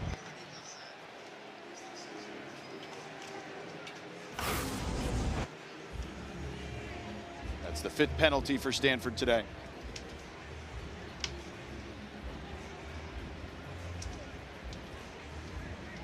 Pre-snap penalties got to drive you nuts as a head coach. Yeah, because those are the things that are happening before the play even gets going. And then normally there's a mental aspect to that. You know, it's hard to, when you're in the field of battle, to prevent those penalties, but that's a lot more in your control. So just under 90 seconds, 87 seconds left here in the half. Spartans already with a 6-point lead, looking to tack on some more. Egan flushed out of the pocket, takes a deep shot. Scudero running wide open, catches it inside the 20 and out of bounds at the 15. A big first down. A 43-yard gain as Scudero scooting down the field. It's one thing you do not want to do in a 2-minute situation if you're the Cardinals is give up an explosive play, especially on your first outing on defense. That's the 8th play allowed of 40-plus yards this season for the Cardinal. That's the most in the ACC. 43-yard gain on that one. In the red zone, the Spartans take the snap. Again to the sideline, incomplete, intended for Kyrie Scholes, who already has a touchdown today. 2nd and 10, 1:15 to go here in the half. It's imperative that this Cardinals defense, they get a stop right now. They have to try to slow this offense down right now.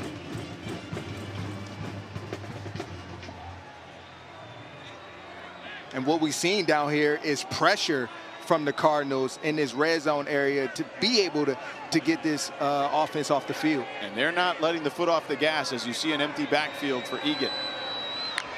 Stanford showing blitz. Ill-timed, but they do get some pressure there, and the pass complete to Tuli Tagovailoa Amosa, the cousin of Tua Tagovailoa. And it'll be third down. Stanford upcoming. will take their first charge time of the half. 30 seconds.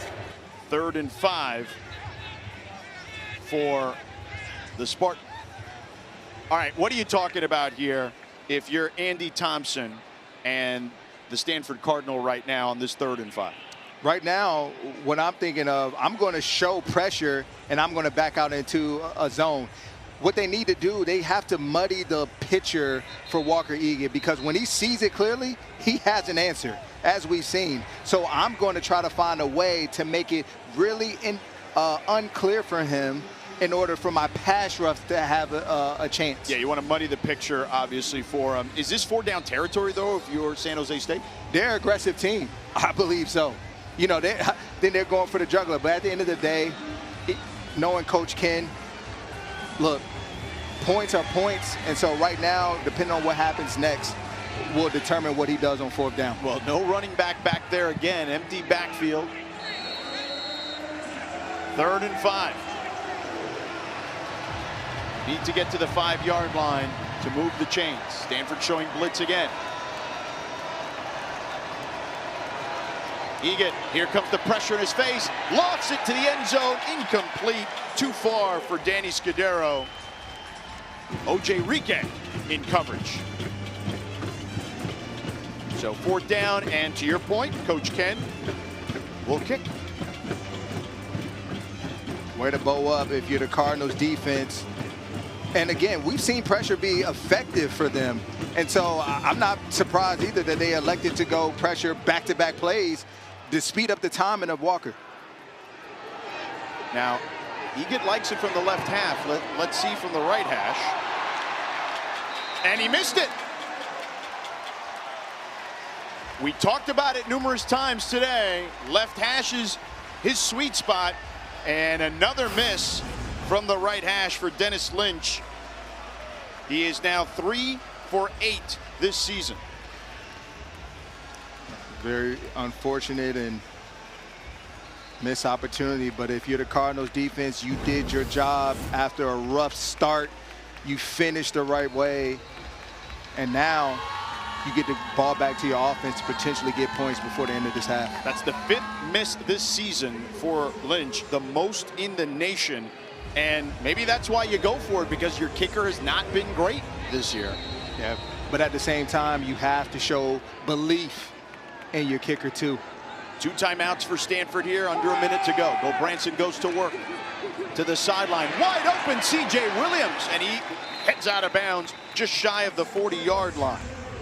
So 1st down for the Cardinal. Really swift route by C.J. Williams. He gave an inside stem, got vertical, and thought he was going to go in, but he went back out. And they talked about it. He's a really polished route runner. There's not a route that he can't run. Bill Branson, 7-step drop. Wide open again on the far sideline. And out of bounds goes Caden High. A 1st down for the Cardinal. Again, a 20-yard gain. This Cardinal offense is on the move. They're finding a lot of receivers wide open.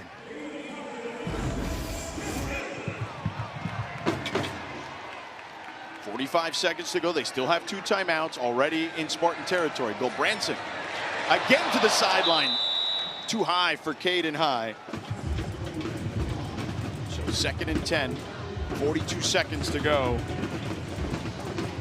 13 of 16 for Bill Branson today. When he's had time, he's done a good job. Yeah, he's found the right guy, and that's what they're doing right now. They're giving him space and giving him time to operate. Branson, clean pocket, lofts one. That's going to be an easy flag. Roush got held on that one. They pulled his jersey. That was Larry Turner Gooden. Yeah, just a tough matchup for him, and Roush does a good job at the top of the route, give him a little head fake, and you see that white undershirt come out.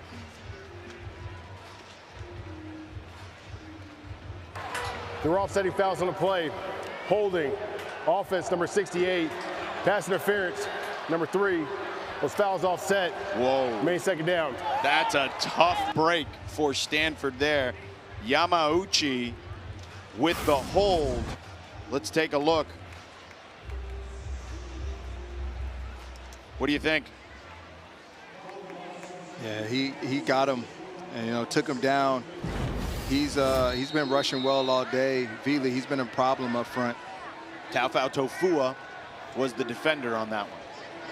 But Branson back to work again. Lets it rip. Incomplete. C.J. Williams couldn't haul it in. Jalen Thomas again with tight coverage. There's no fear in this young man, Jalen Thomas. It don't matter what. I'm going to keep fighting. I'm going to keep battling. True mindset of a defensive back. Next play mentality always.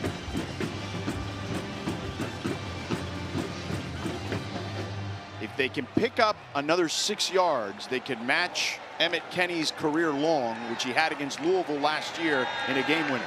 Go Branson, lofts one over the head of Roush. Latu with tight coverage. 4th and 10. You got to go here.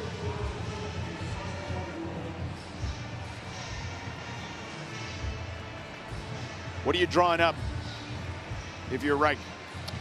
Right now, Caden High has a high hand, or C.J. Williams. I like either one, to be honest with you.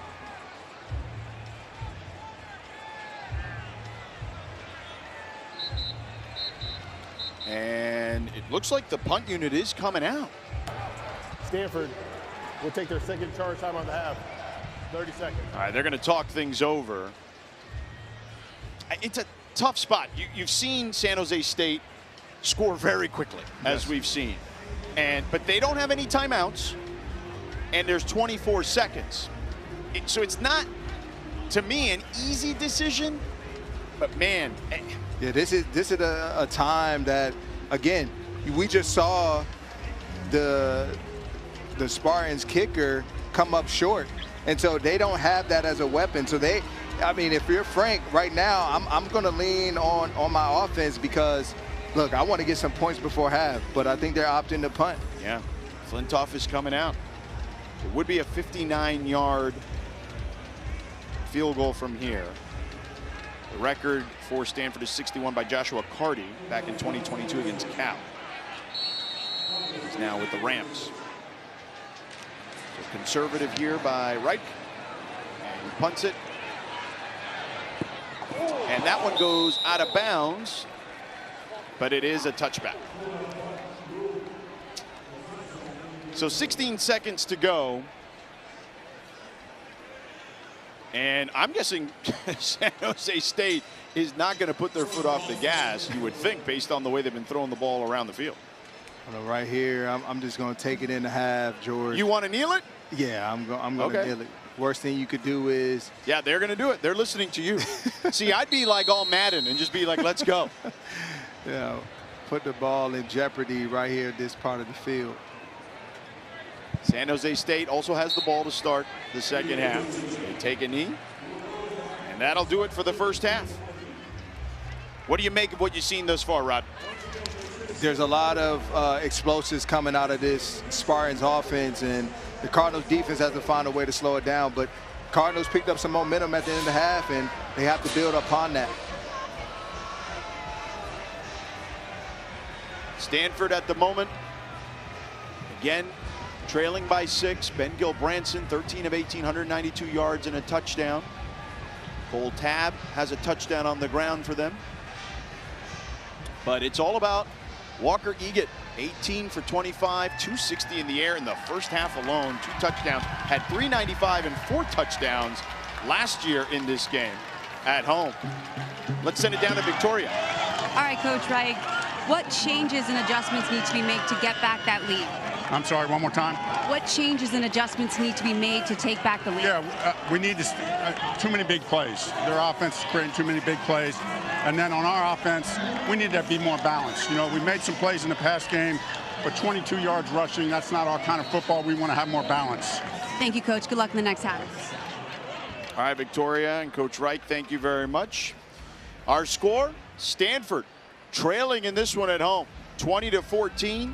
Now let's go back to the studio for the Auto Owners Insurance Halftime Report with Kelsey Riggs-Cuff and the crew.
Welcome back to ACC Network College Football Primetime, presented by Serve Pro.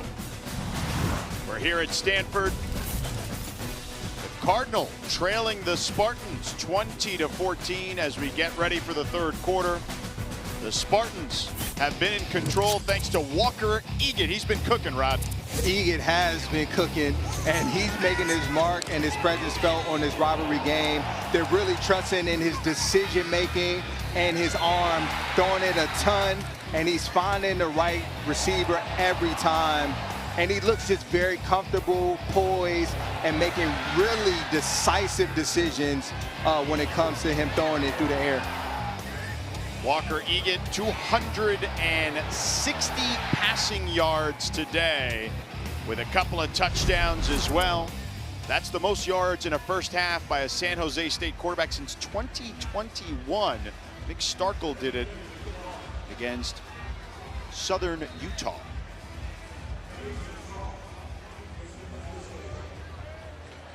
So we'll kick off here. Spartans, remember, they won the toss and deferred to the second half.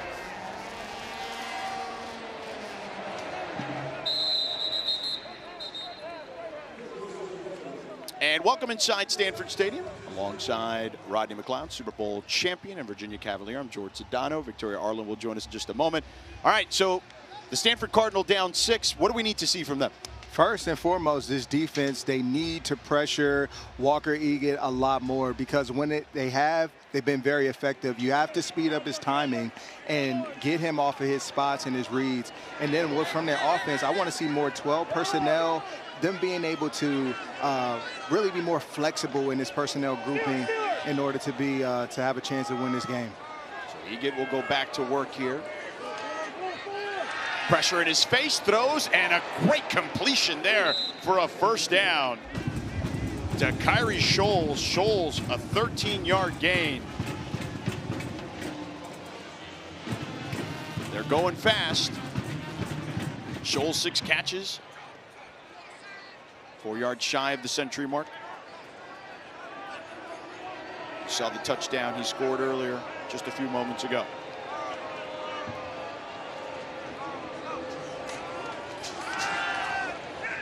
Incomplete there. Miscommunication with Jackson Kanan, their tight end. Quarterback pressure there by Clay Patterson, who is their most productive player along the defensive line for Stanford. Yeah, they need Clay to come alive in this second half and really just be disruptive up front.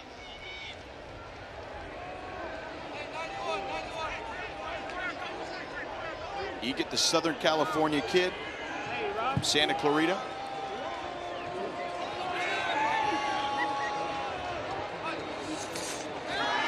Takes the snap, they pick up the pressure, fires over the middle again for a first down. Again to Kyrie Scholes, who gets over the 100-yard mark after a 15-yard gain. Saw they brought pressure, but Eckhart there, he tried his best to disguise, but he came from such a long distance to be able to get in the backfield, and Walker saw it all the way. Egan carving up this Stanford defense thus far in this contest.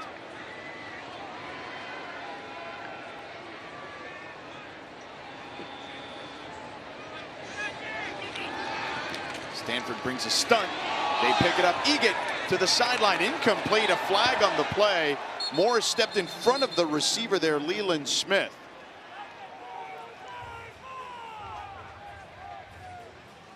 And Morris trying to argue his case. So is Frank Wright. Pass interference, defense, number 31, 15-yard penalty, an automatic, first down. So the junior from Lowell, Massachusetts. Frank Wright didn't like that one, but what do you think, Rod? I believe they got it wrong right here. I mean, Morris is battling Leland, and what he's doing that I like is he's looking back for the football. 60 yards in penalties now for the Cardinal. Spartans threatening again.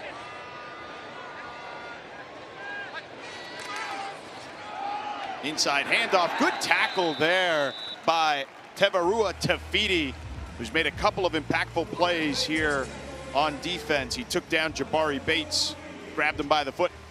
I think something to know here is when I'm watching Egan, as he runs this offense is that he's taking his play clock down. Like, he wants to make sure he's in the right play and he sees the right look.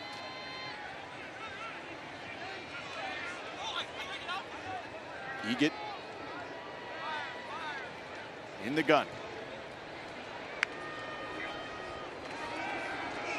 Plenty of time here. He wants it all for Scudero. Out of bounds, though. Led him too far out of bounds. Jay Green, who started at nickel today for the Cardinal, the junior from Houston, Texas, in coverage. It's rare that we've seen Scudero one-on-one, but there's Jay Green, their starting nickel, taking on the matchup and just doing it good with a late win on that play. And you saw the official take his hat off because Scudero had stepped out as well. 3rd and 12 for the Spartans. A big moment here for Stanford.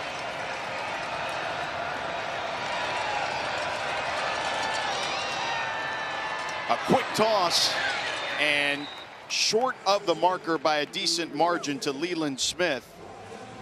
Jay Green wrapped him up pretty quickly. So 4th down, and the Spartans offense is staying on the field. Craig Stutzman, the offensive coordinator, saying we're going.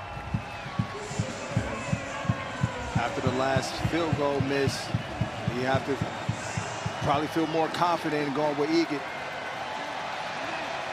4th and 6. Egan all day. Sideline. Is it a catch? Yes, and a first down. Stanford is saying no. The ruling on the field is an incomplete pass. Ball goes over on downs. First down, Stanford. Leland Smith. Jay Green is getting a hand right in the basket. And way to just, finish all the way to the ground. Let's see if the ball pops loose here. Body shielding there. And is out. The ruling of an incomplete pass is under further review. So incomplete is the call.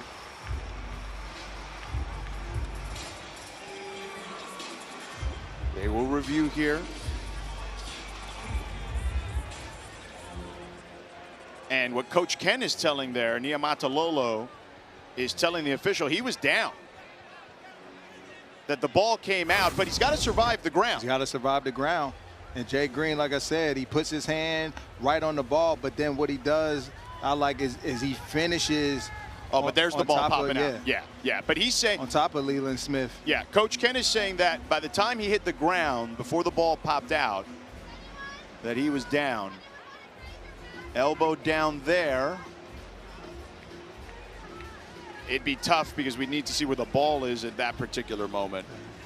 But again, very difficult to overturn because, again, you need undisputed evidence to make that happen. The ruling on the field is upheld. It's incomplete pass. First down, Stanford. Yes. So Stanford gets him.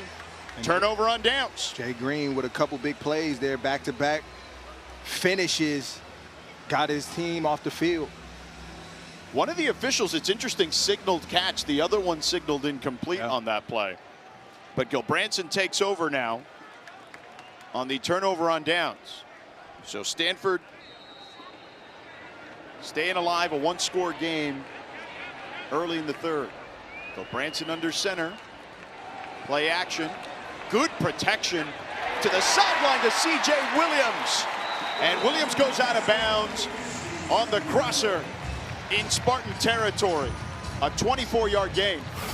There's that 2 tight end formation I talked about, which gives Gilbranson time to be able to locate these receivers down the field. And this is what they need to do more of.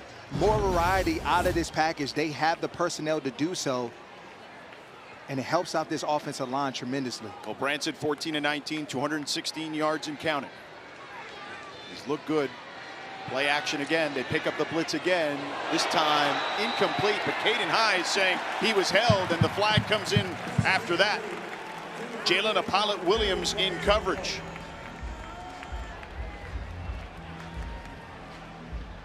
That's a tough call right here on Jalen Williams because he was a flat defender that rerouted another individual and then found himself working back.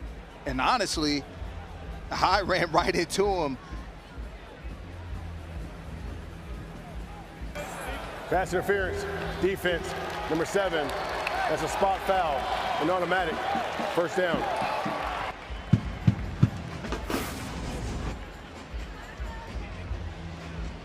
As you see on your screen, he's getting to his landmark, and yes, he does. He does make early contact on high. Stand corrected. So a spot foul down to the 34. So a gain of 13 off the penalty. 1st and 10 for Stanford. Cole Tabb on the left side, stood up by Ethan Powell. Stanford, Rod, has averaged 6.5 points per game in the second half this season, tied for 128th in the nation. So near the bottom. See if they can get something going here.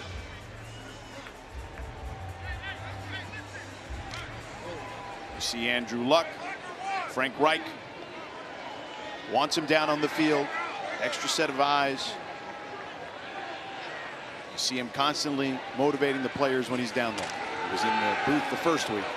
Now on the field. On the crosser to Roush and upended shy of the sticks by Isaiah Rivas.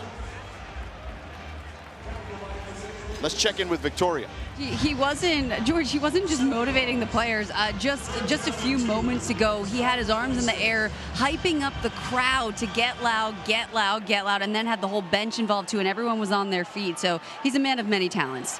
On 3rd and 2, they take it. Tabb tries to stretch for it. Boehner tackled him. He's going to be short of the marker. 4th down.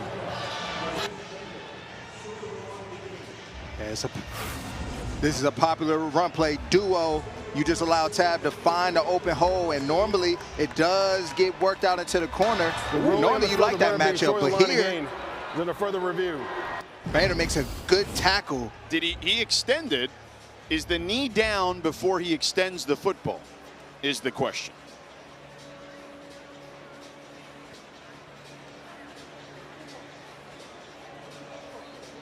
Stanford will have this reviewed. We'll see the result on the other side.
Watching the ACC on ESPN, Stanford trailing here by 6. It'll be 4th and 1 as the call was confirmed. Cole Tabb was short on that 3rd down run. Micah Ford in the backfield now, who's had a quiet night.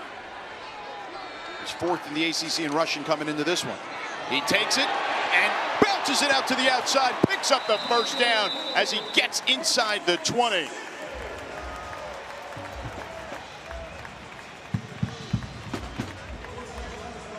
Not a quiet night anymore. Yeah, no question about it. No hesitation in lining up in 4th and 1 with Micah Ford, because he is built to gain 1 yard. And you saw he was telling his teammates, yeah, let's go. Let's get it going. No more quiet night. He's done with that. We'll see if they can capitalize now on their aggression. A weird toss there to Micah Ford. That play just didn't look right from the start. Yeah, I like Micah Ford just going downhill, not laterally, and the timing just seemed off there.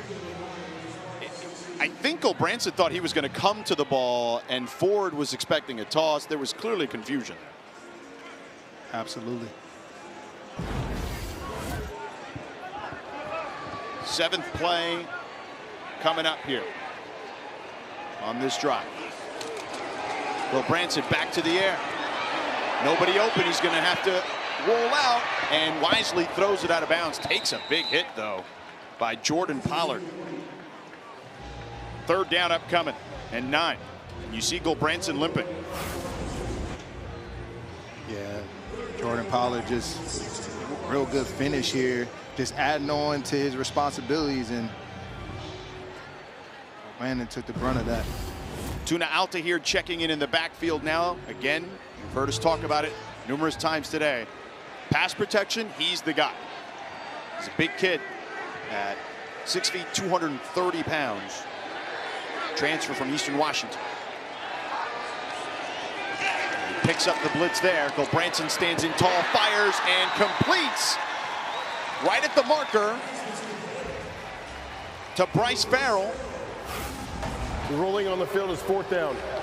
And it just shot. Just shot. A really good pickup inside by Tuna there, giving his quarterback a chance to find somebody. Farrell had 2 big 60-yard plus catches last week, 1 for a touchdown against Virginia in a losing effort. Micah Ford in the backfield. Cole Tabb in the backfield with him. Ford is in the Wildcat. And Ford taken down. They read it the whole way. Latu, the captain of the team, again making a huge play defensively.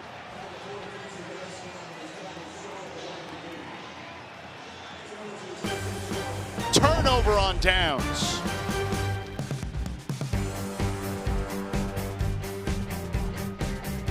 Latu just making an impact all day today. Sacks, punches, punch-outs, turnovers, and a big tackle there.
Watch.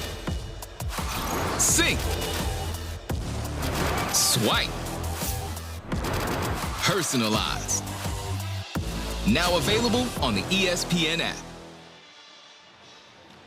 Rod, on the way to the break as the Spartans lead by 6 here against Stanford, we saw Latu's great play, but the offensive line for Stanford, the two freshmen, Yamauchi and Yagorji on that last play particularly, have struggled tonight.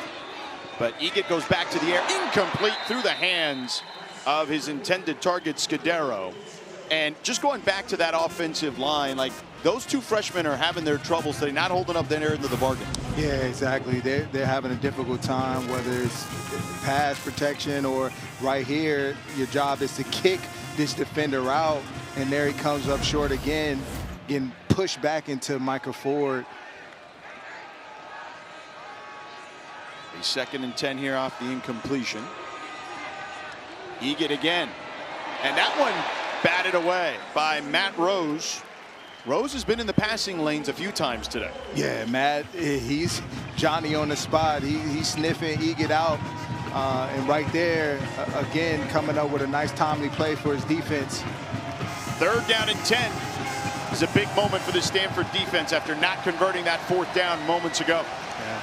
This can set up real nice field position for your offense if you can get off the field right here.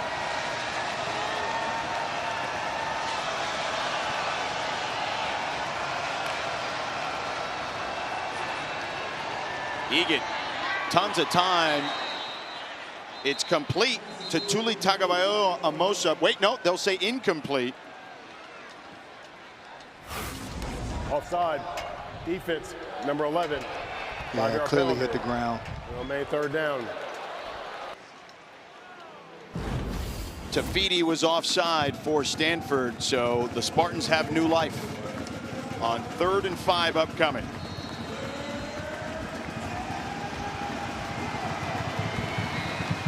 And you give this dangerous Spartans offense a second chance at it.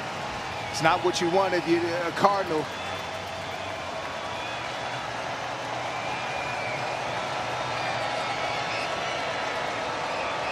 Egit catches it with one hand. Now goes, connects.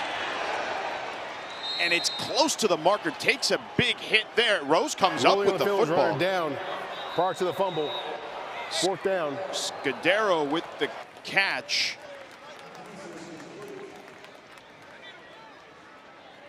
And it'll be shy by a yard. The previous play is under further review for a possible targeting. Oh. Matt Rose with the hit. Let's take a look at that if we can.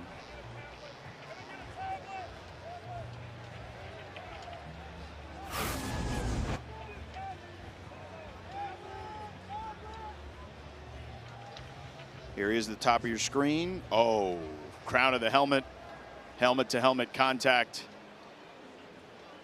Based on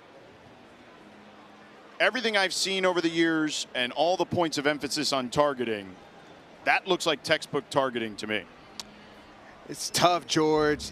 It is. He does graze his helmet and get underneath the defender, the offensive player there. And it's so tough for a defender because you're fighting for every blade of grass. It's a critical 3rd down. And if you don't hit him, he ends up walking away with a 1st down. And by the way, the ball was dislodged. So, I mean, they called it a completion on the field, but the ball was again ripped out by the hit, or knocked out by the hit. So despite it being called a catch, it could be also an incompletion.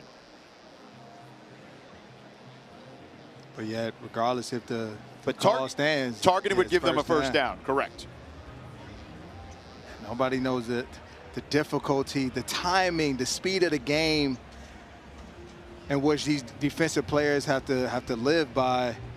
And you have Scudero, who's not a big guy. You know, Matt Rose is trying to come in and just do his job.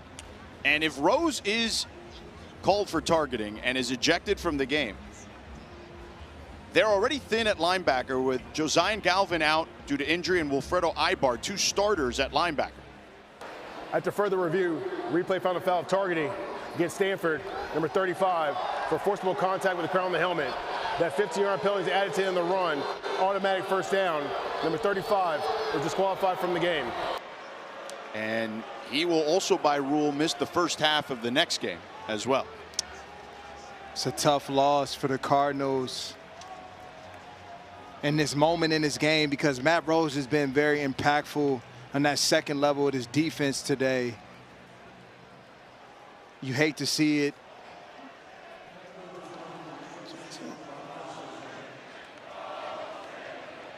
So the crowd here voicing their displeasure, if you hear it.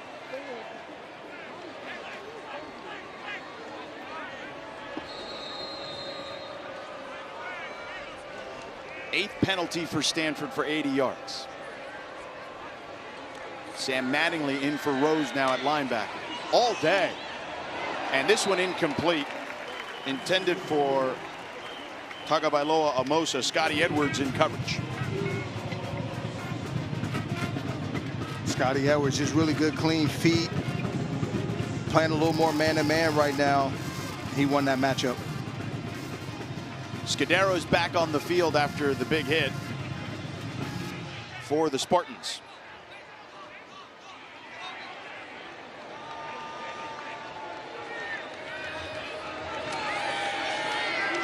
Egan, plenty of time.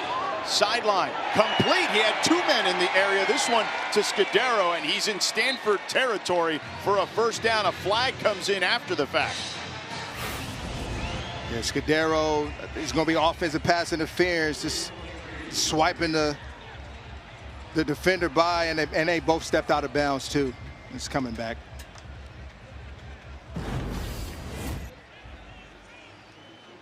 officials talking about it because you see their hats are removed because a player stepped out of bounds, an offensive player. And Christian Watson will give us. There is no foul for illegal touching. The receiver was forced out of bounds, established himself back in bounds prior to touching the ball. First down, San Jose State.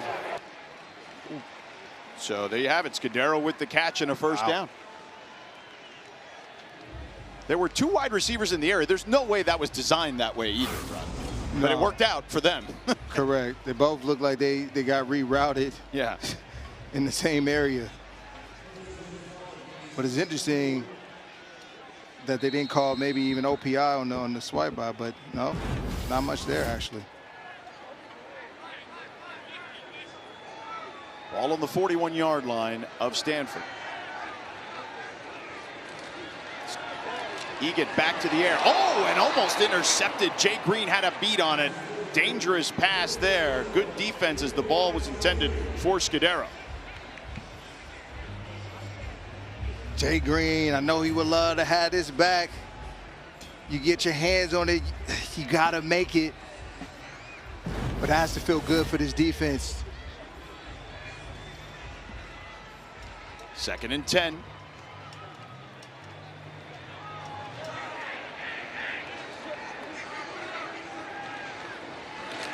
Egan, pressure coming.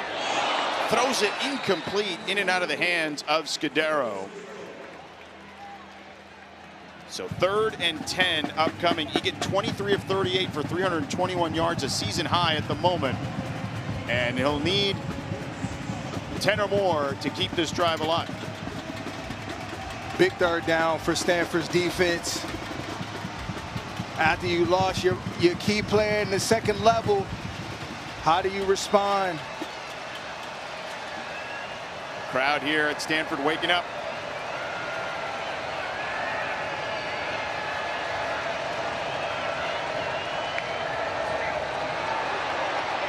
Free play for Egan, and that one batted down. Batted down by Mattingly, but they'll get another shot at it. Offside, defense, number 23, 5-yard penalty. Remain 3rd down. Hunter Barth, the 5th-year senior transfer from Cal. You can't give this offense second chances. This is not the offense that you want to do that to. Here you are, 3rd and 5. A lot more manageable, and now you put in a tough situation to go man-to-man on these dangerous wide receivers of the Spartans.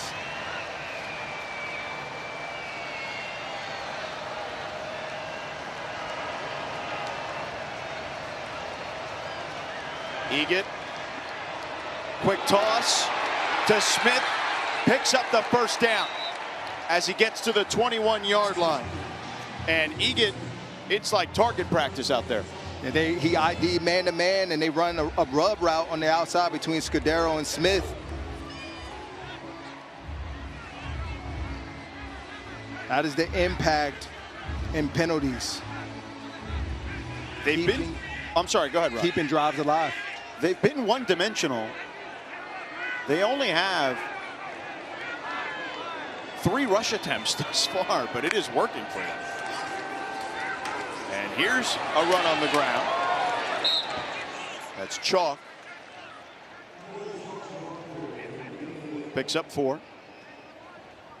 It's been very surprising at just how they've been so pass happy. Egan throws with pressure in his face, and Kanan upended behind the line of scrimmage by Jay Green. Green doing everything he can to keep his team in it. Jay Green has really come alive in these last couple drives. Here they are, 3rd down again. This part of the field we've seen pressure constantly from this Cardinal defense. 4-down territory right now for the Spartans. Let's see what happens on this 3rd down, George. Okay. Depends on how close they get. Yeah, exactly. All right, 3rd and 7.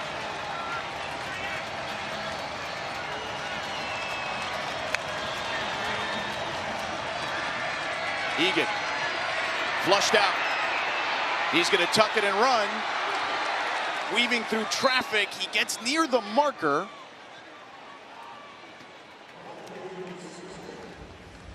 Scotty Edwards brought him down eventually. Ruling field 4th down. So 4th and short.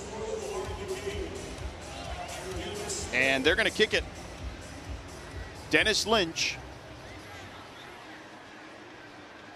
who today has a couple of field goals, good from 41 and 36. He missed from 28. And that one was from the right hash, which is where this one is. And he misses it again from the right hash.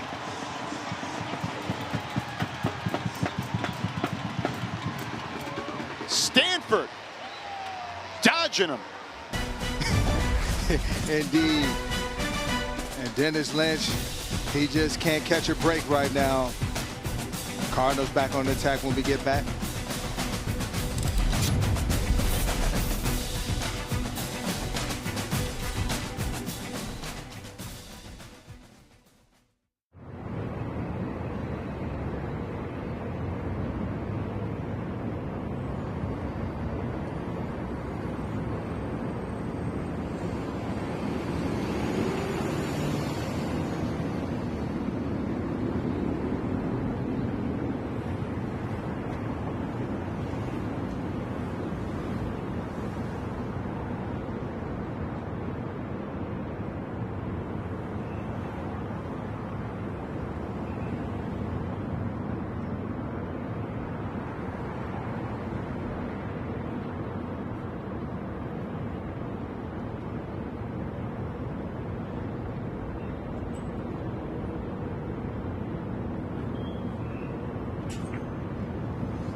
Lynch tonight.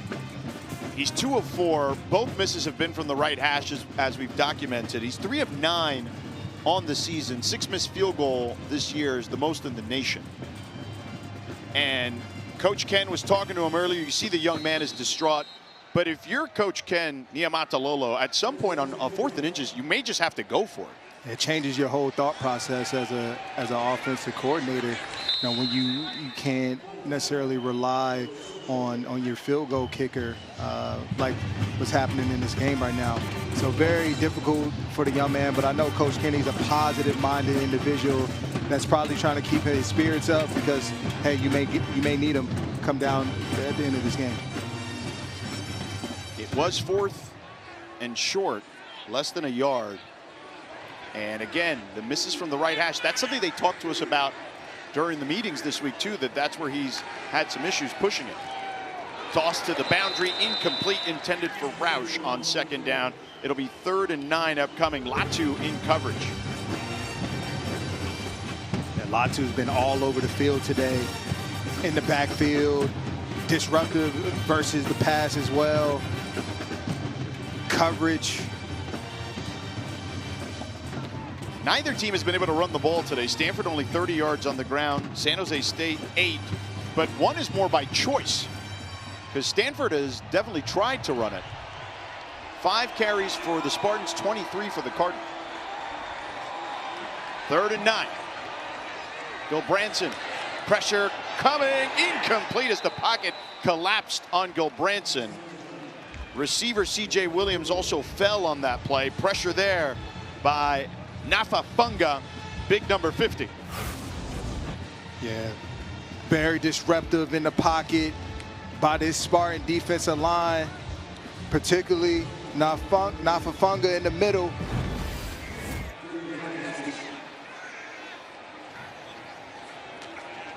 Flintoff to kick it to Thomas. Thomas fields it and out of bounds at the 40. Let's send it down to Victoria.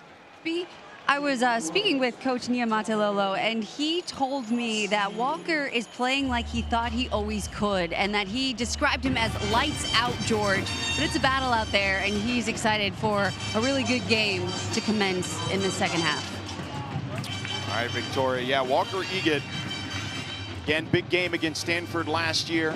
Here are his numbers tonight. Had 395 yards last year and 4 touchdowns. He's talked about to us about leading with togetherness, saying it's all about family. Lots of teams say it. We live it. I mean, he's literally lived with his receivers over the years, and they do everything together, him and his receiving group. Study all the time together. Egan on the play fake with time. Over the middle, incomplete for Scudero. Yeah, George, he's really showing itself today. You know, they're connecting on all cylinders right now. And that's one thing that offensive coordinator Stutzman talked about, is that there's always an option. And they work off of leverage a lot. And so they can't be wrong.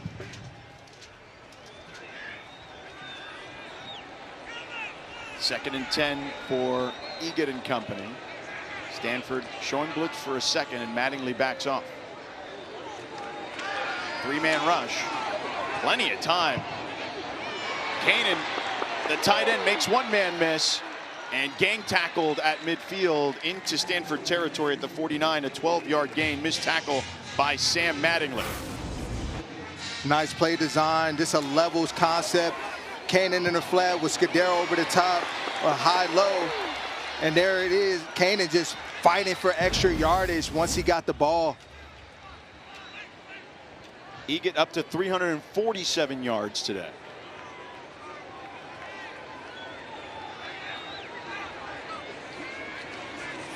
Play fake. Again all day. Now he's going to tuck it and run because nobody was open.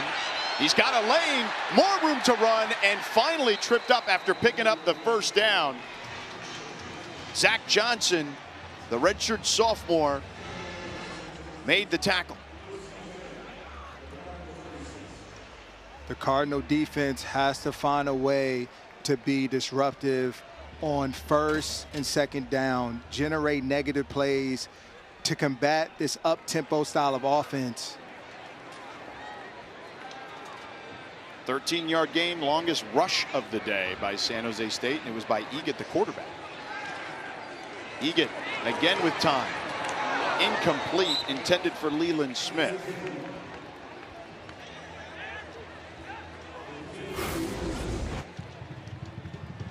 It's a tight window to throw in for Egan. He tried it. Just a little off target. You mentioned leverage earlier. Explain that to the audience. What does that mean? Yeah, leverage is the start of the play. You pick as a defender inside or outside positioning, and as that play goes on, you want to continue to dominate that side of the offensive player. Egan hands it off this time, and Chalk picks up a decent amount there. Tafiti brought him down. 4-yard gain. It'll be 3rd and 6. Now, one would assume 4-down territory, considering what we've seen from the kicking game. No doubt, George. This is definitely 4-down territory, and it kind of changes the way that you call your play here on 3rd down too.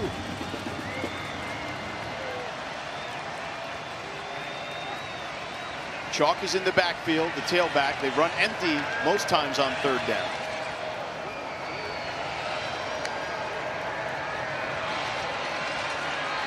Egan back to the air, wide open! Scudero inside the 10, down to the 8. 1st and goal, Spartans. Really good play call. Scudero just wide open in the back. Something happened right there. Floyd Chalk, the guy that you leave open, with a good block to allow the pass to be made. Chalk, the tailback, and that'll do it for the 3rd quarter. Stanford in trouble, down 6, and the Spartans are knocking at the door.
December 19th and concludes with the national championship January 19th on ESPN.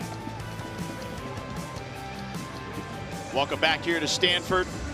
First and goal for the Spartans. The Cardinal trailing by 6. And we have a quarterback change. Tama Misone.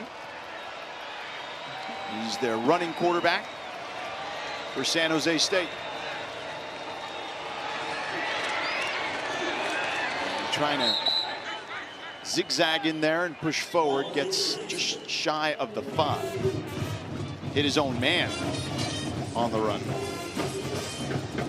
Yeah, Chalk just missed his block. Ended up on the wrong side of things. It's a design QB run for Tama. Egett back in there. Egett has 44 attempts thus far for 370 yards. Those 44 attempts equals the most for a Spartans QB through 3 quarters since 2000. Egett having a day. Egett drops back, pressure in his face, touchdown! Scudero, his 2nd of the day.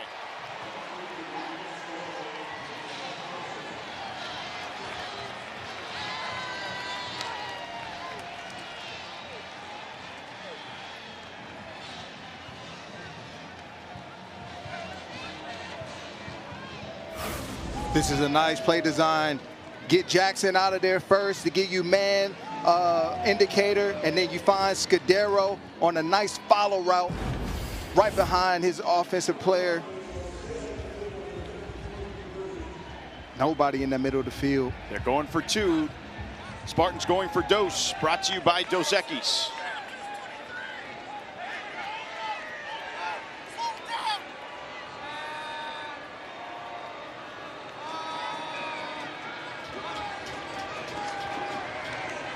Egett on the roll, throws, incomplete, intended for Smith, but a flag on the play. Morris in coverage, but let's see what the laundry's about. There's 2 flags. There are 2 fouls on the offense. Personal foul, necessary roughness, number 74. Holding, number 3. Both fouls declined. Pass is incomplete. Timeout on the field. All right, that's Sione Nomani, the left guard, and Floyd Chalk, the tailback. So still a 12-point game.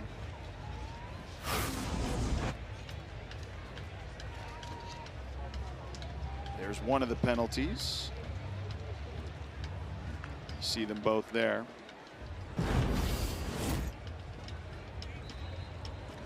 So 12-point ball game, Rod. If you're the Cardinal, again, this is not a team who in the second half has scored a lot of points. They're averaging 6.5 points per game in the second half, which is 128th in the country. You see Andrew Luck trying to fire up his team. You see Frank Reich talking to his team as well. Andrew Luck, the general manager, 4-time Pro Bowler in the NFL, taking on this general manager role because he loves this place. And he says he has an emotional attachment to this place, which makes it both exhilarating and dangerous in the sense that when you love something, right, heartbreak is real, and there's a real potential for that in this case if it doesn't work. So he says they're going to make sure it works, but they are trying to build piece by piece here. A process indeed for sure. Cedric Gervin with the fair catch there. Here's the touchdown. Yeah, and what you see is you get Jackson out of there, give the man indicator, and then, like you heard me say earlier, the follow route. You see Leland takes his man out, and then Scudero comes right behind him, acting against leverage. Defenders playing outside, I'm going to go inside. There's that leverage you were talking about there, but that's the offensive player taking advantage of it that time. Yes, exactly. In that first route, it clears it out and makes space for Scudero behind him. Branson, pressure coming, he gets hit, and C.J. Williams can't hold on.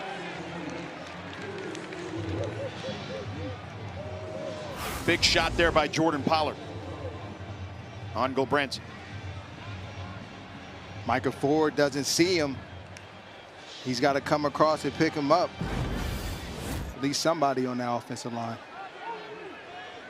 The Stanford offensive line has certainly struggled. They bring pressure again. They pick it up. Branson to Farrell, but Farrell had his knee touch. It'll be 3rd and manageable coming up. 7-yard gain, so 3rd and 3. Critical 3rd down for the Cardinal offense. It's a must-win situation when it comes to this 3rd down. 1 for 9 on 3rd down today. Branson with time, and he connects to Farrell. He's got room to run down the sideline, stays on his feet after being pushed and taken down inside the 20-yard line.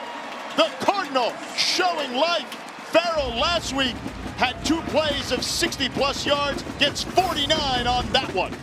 Right on time. Farrell just with an underneath route. And he just has enough speed to run past the entire Spartan defense. And then there's some poor tackling on the back end. Stanford in the red zone. Tab trying to turn the corner. Gets hit at the 15. Gain of 4 on the play.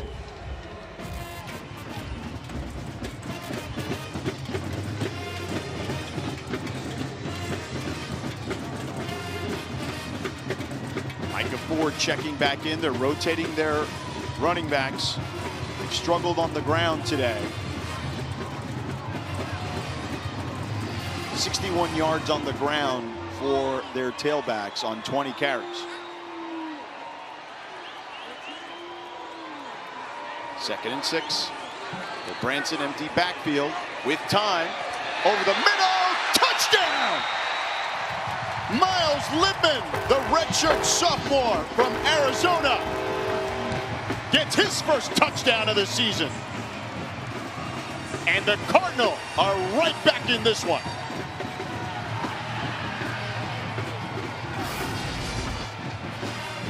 Yeah, Lippman just finding space. There's nobody underneath. That means he's wide open. Good job by Branson going through his reads and finding him on his 2nd look.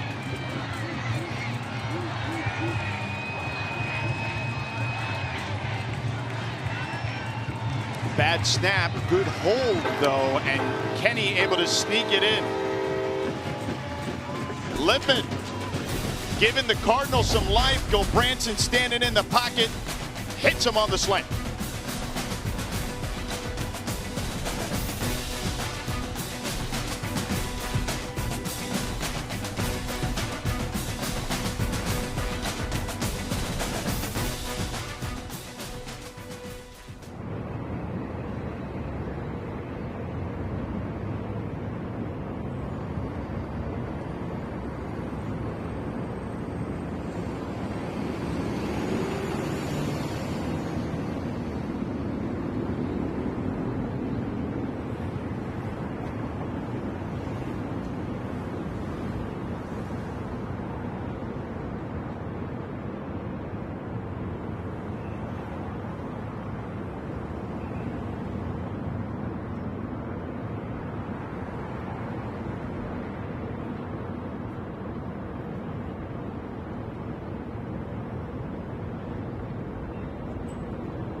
game. Stanford just scored there to get within 5.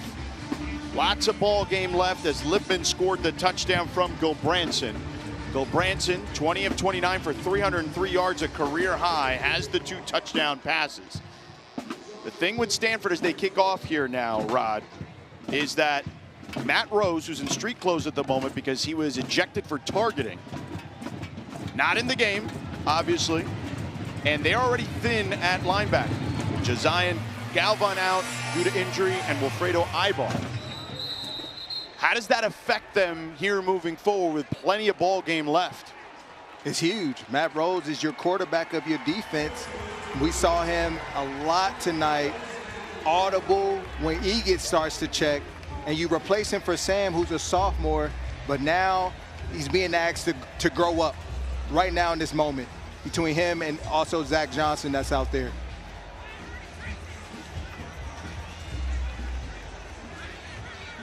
So Egid goes back to work, and there is Rose, not in street clothes, in his uniform.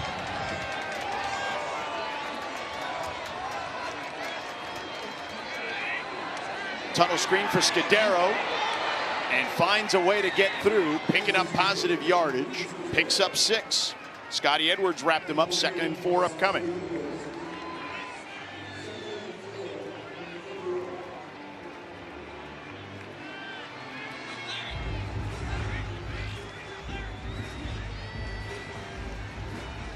Egid last year in this game, 395 yards, 4 touchdowns in a victory at home at San Jose State. They run it this time to Bates, and Bates will pick up the first down as he's pushed out just past the 40-yard line by Zach Johnson. 10-yard gain. Good play call by Egid. Being able to identify something there to just pick up the easy first down. And is that Egid really understanding what we were just talking about the lack of linebacker depth? Correct. And being able to, again, understand situational football, need 4 yards. I believe Jabari can do that. Finds a wide open man over the middle, another first down. Leland Smith with the catch there as he gets into Stanford territory, a 17-yard gain, and Egid continues to carve up the Cardinal.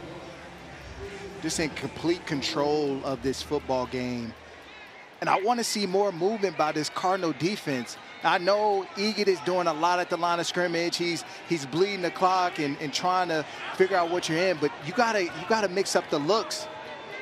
400 yards for Egid. Already surpassing last year's mark in this contest. Nice move there, pinballing off defenders. Jabari Bates picks up 7.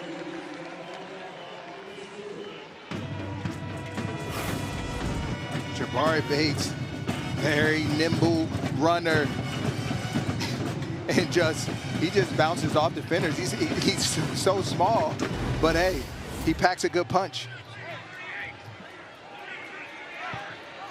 2nd and 3.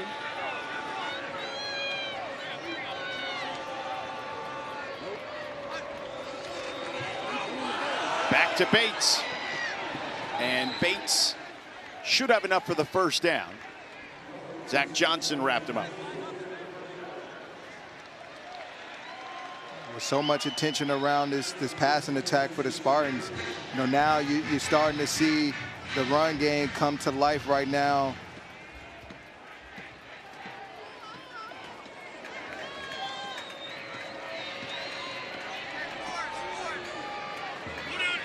Egid in complete control of this contest. Stanford showing blitz. Here they come. Egid with pressure in his face again completes a broken tackle by their tight end Caden, dragging defenders down inside the 15 to the 13-yard line. Another first down, 18-yard gain. And now we're starting to see the run-pass option come alive, and just reading the linebackers of the Cardinal defense. Egid, you step forward, I'm going to throw it. You stay there, I'm going to hand it off.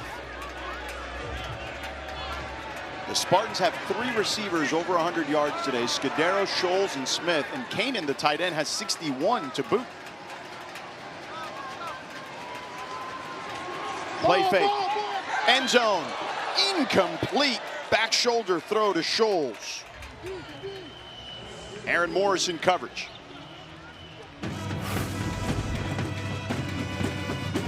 It's a good fight from Morris on the outside. It's a lot of hand combat there, but good job in not panicking. It feels like Egan, when he is testing the corners, he's testing Morris a ton. Yes, and that has a lot to do with, again, him showing press alignment. He's up there, press George, and so that's an easy read for the quarterback, one-on-one. Bates tries to spin out of trouble, nothing doing there. Zach Johnson plugged that one up quickly and gets some love from his teammates. 3rd down, but a player down and limping, it is Morris.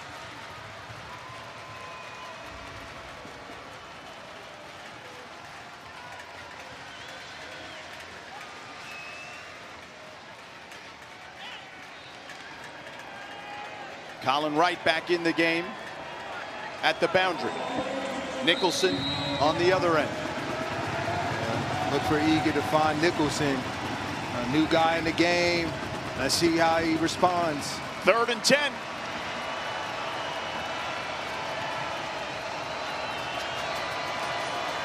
Egan with all kinds of time. End zone. Incomplete. He tested Nicholson, and Nicholson passed the test. Intended for Leland Smith. 4th down, and they are trotting out the kicker again. Way to come off the bench, young man, and make a play. The stutter move on the outside by Leland Smith, and Nicholson does a good job at not going for it, knowing that stutter move is short of the sticks. I can come up and tackle that, but guess what? I'm going to get in position, I'm going to find the ball, and I'm going to finish. Now, Dennis Lynch has missed 2 field goals today, both from the right hash. Here it is again. This time, he gets it through.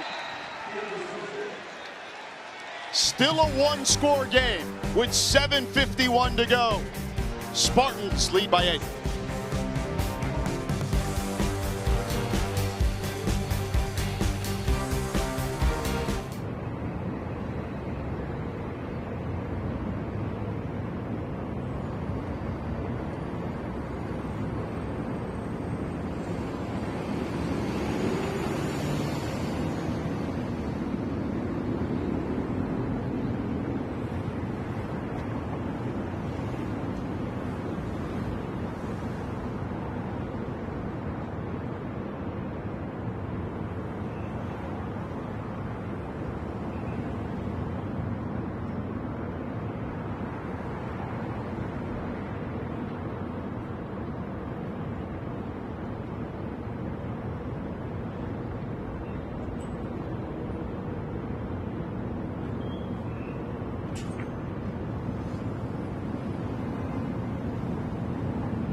Primetime Football is presented by ServPro, the #1 choice in cleanup and restoration.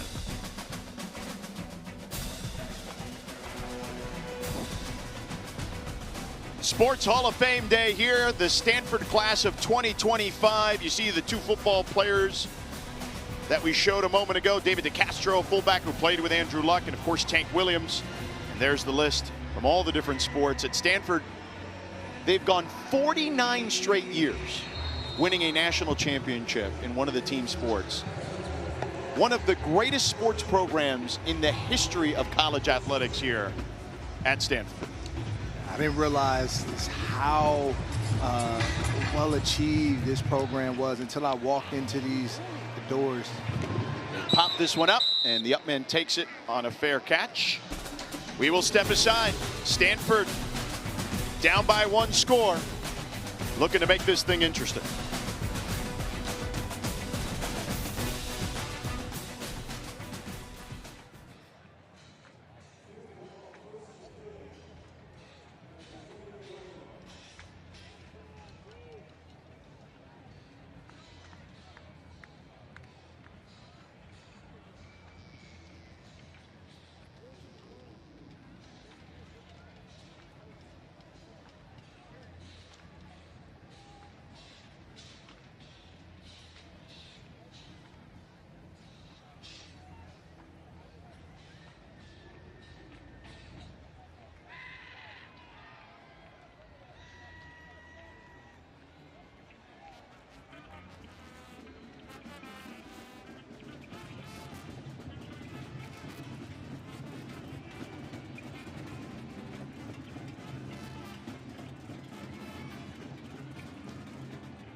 San Jose State. Frank Wright and company looking to get their 2nd win of the season. Both would come at home.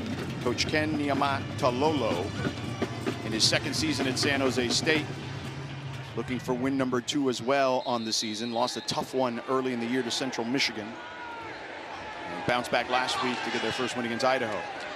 They dump it down to Micah Ford. Micah Ford bumps off a defender, and now off to the races. Down the sideline and pushed out of bounds inside the 20 by Jalen Boehner.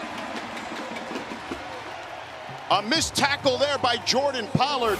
A 54-yard gain for the Cardinals. Jordan Pollard, he's responsible for Micah Ford. He's trying to track him from all the way across the field.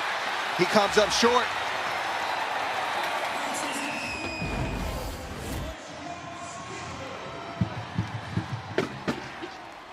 The Cardinal in business in the red zone.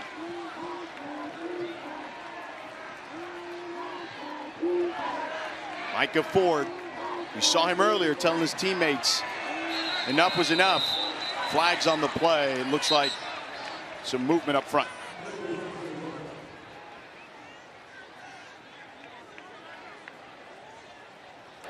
False start. Offense, number 66. 5-yard penalty. It'll remain 1st down. That's Nicky Prongos, his 2nd infraction of the day. Redshirt junior. First and 15 now for Stanford. 90 yards in penalties for the Cardinals. Micah Ford now split wide at the top of your screen.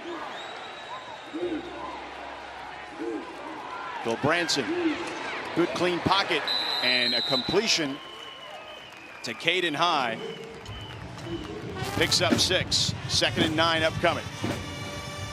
I like the offensive structure. Go in empty formation, put Caden High into the boundary.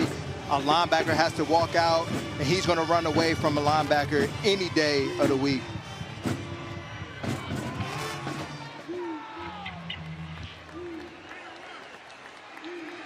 Micah Ford in the backfield again. It's go time for Stanford.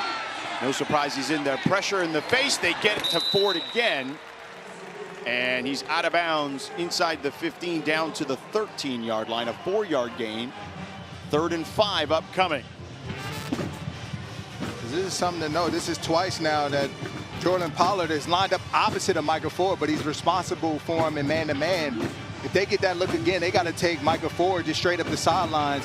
It'll turn into, down here, a touchdown. A little wheel route. Yes, sir. 3rd and 5.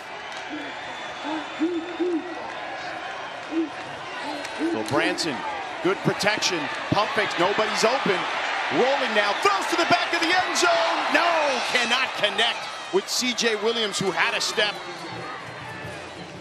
4th down, what do you do here? Go Branson, he would like to have this play back because C.J. Williams is running free in the back of the end zone. He's got to put it on him. Are you okay with them kicking the field goal here with just under 6 to go? I'm fine with that. Trust in your defense. They're going to come up for you. Take the points. Emmett Kenny last year had a game winner, a career long of 52 yards against Louisville. 31-yard attempt here. And a flag on the play in the end zone. Delay game. Offense, number 13. 5-yard penalty. And main 4th down. I heard you kind of make a noise there and sigh a little bit. Yeah, critical mistake. It's now 36 yards. Every yard matters. Peyton Warford, the long snapper.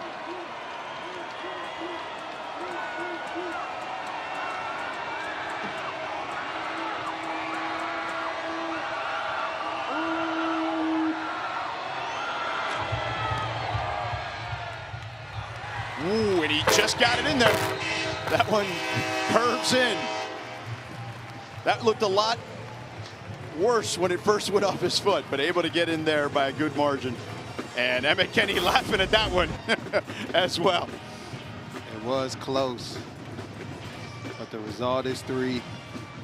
And I believe you go for it right there, take the points. It's been hard enough to get down there for the Cardinals today. And so take the points, show your defense that you trust and believe in them, hoping that they can get a stop for you right here. Frank Reich, he's talked a lot about process with this group. How these young men have bought in. That's been his message, is to stay committed to the people in the locker room and the process. Wins and losses are obviously what determines success, but making sure a mature group of young men can see their growth thus far. And win, lose, or draw, they've taken the same approach. So he's happy about that to this point. But clearly they want results, Rod. Yeah. You want to see that affirmation, get that validation that, look, everything that I'm doing, the process, it's working. Kenny kicks it off. And through the end zone. Spartans will have it at the 25. Next Saturday, the ACC Huddle is in Tallahassee, where Florida State hosts Miami in a rivalry game. They'll get you ready for week 6 with a 2-hour pregame show at 10 a.m. Eastern. They have game previews along with expert analysis and featured stories right here on the ACC Network and the all-new ESPN app. Now, there were many people hoping for an undefeated rivalry game, but your Virginia Cavaliers, Rod, spoiled the party. They came up big last night. Shout out to Coach Elliott and the rest of the guys. Chandler Morris and company getting the job done. Egett goes out. The dangerous pass, almost picked off by Zach. Check that, Charlie Eckert.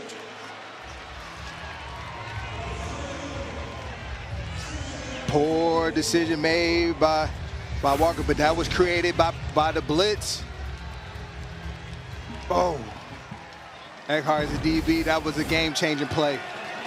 And you see Luck on pins and needles. He's not playing anymore, but he's living it right there. 2nd and 10. Charlie Eckert getting the start at safety today for Mitch Lieber. Pressure coming, they dump it off. Bates making people miss and picking up the first down. That's a backbreaker right there. 12-yard gain. Georgia, a good way to combat the pressure is to throw a screen, and they threw it opposite of where the pressure was coming from and generated a first down because of it. Bates is someone very shifty back there, tons of speed, 87-yard touchdown last week against Idaho. We said his name a lot in these past few drives for the Spartans. 5'7", 175 pounds. Played at St. John Bosco, one of the powerhouse high schools in the country in Southern California. This time wrapped up quickly by Sam Mattingly and a gaggle of defenders. No gain. Really good close by Matt. Being that cutback defender and just closing the space immediately, because Bates is one of those running backs you don't want to see in space. And Bates is down. Trainer's checking on him.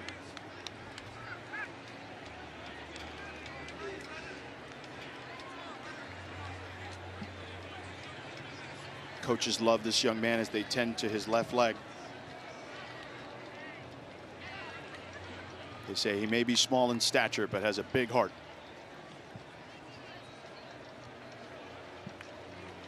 And he's up on his feet, but will need some help.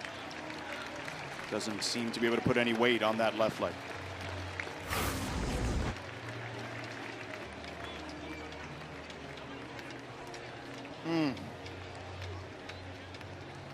Mattingly on the tackle there.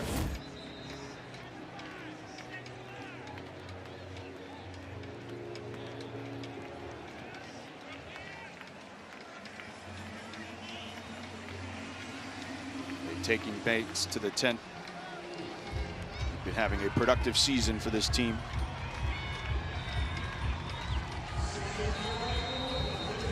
Prayers up for Bates.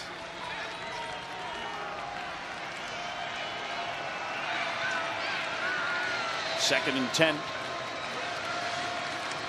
Egett on the play fake. Fires. Scudero complete in Stanford territory. Another first down. 15-yard gain.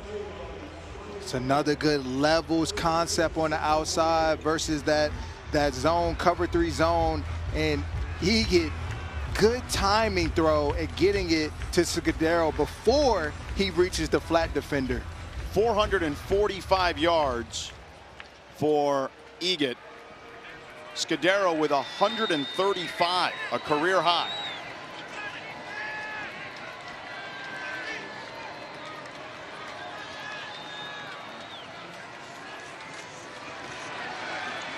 Chalk breaking free and breaking tackles. 5-yard gain. Missed tackle there by Tafiti, who's been fantastic today, but couldn't hold on there. Too many missed tackles by the defense. You got to protect every yard right now, and you got to slow this offense down. It's time to challenge these wide receivers. They'll mark him officially with a 4-yard gain.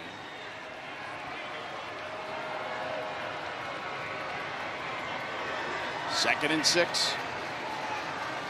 3 seconds on the play clock. They snap it. Chalk again. Bounces to the outside. Flag trailing the play. He picks up the first down, but 2 flags. One at the 49 and one at the 46.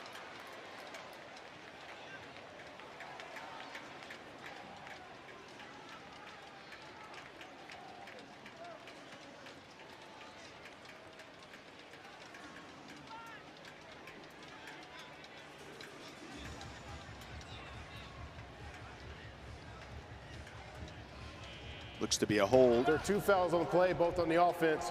Holding, number 54, that penalty is declined. Holding, number 79, that's accepted.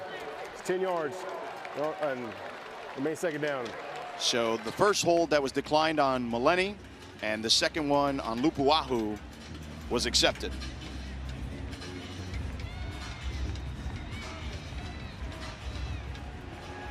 As a Cardinal defense, this works in your favor. You now back them up due to a penalty. You have to keep them there. So that's a 10-yard penalty. That's a big one. 2nd and 16 puts them back into their own territory as well at the 46-yard line.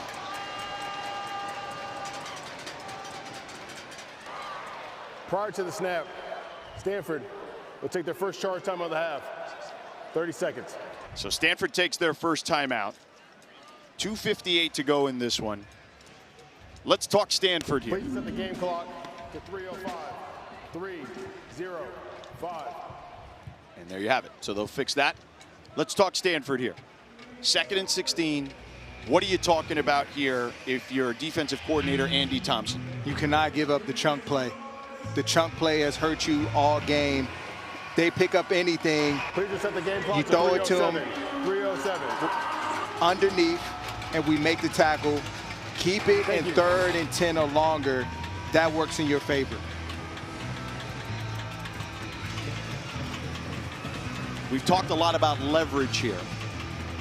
And how could that work in the favor of Stanford on a play like this where it's a clear passing down, one would assume? Yeah. With it being 2nd and long, I don't expect them to go man-to-man. I expect them to be more in a zone lineup. And so it's going to be critical that they get their depth, they play with good eyes, and then when it's time to tackle, that they vice tackle. That was something that Coach Andy Thompson, the defensive coordinator, said vice tackling is important. Egan on the roll, wide open at midfield is Scholes. So he gets to the original line of scrimmage at the 48-yard line of Stanford. It'll be 3rd down and 10 upcoming. So they did what you wanted to do. Stanford will take their second charge time of the half. 30 seconds. But the key to this, George, is they've been in this position a number of times today. What they've done wrong is that it's been a penalty on 3rd and 10s. And then that's allowed the Spartans to be in a 3rd and 5 and more manageable position. Again, a second chance at picking up the 3rd down. We talked about the focus of the defense here, leverage, right spacing. You mentioned vice tackling. Those were things defensive coordinator Andy Thompson told us as you see Andrew Luck trying to get the crowd revved up. What is vice tackling? Vice tackling is leaning on your brother, recognizing, hey, if he's outside, I'm inside, and then we meet the runner together. We use each other. Complementary football as a defense. 3rd and 10. We'll see if those 3 points get met here by the Stanford defense. Pressure coming. They get to Egan. He throws it incomplete. Intended for their tight end, Kanan. And Stanford checked them all off the list there for you, Rod.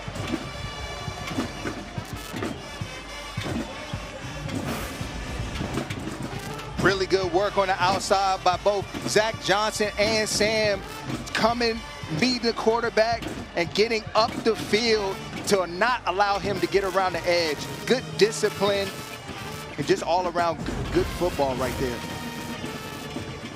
4th down. Only the 2nd punt of the game for San Jose State University.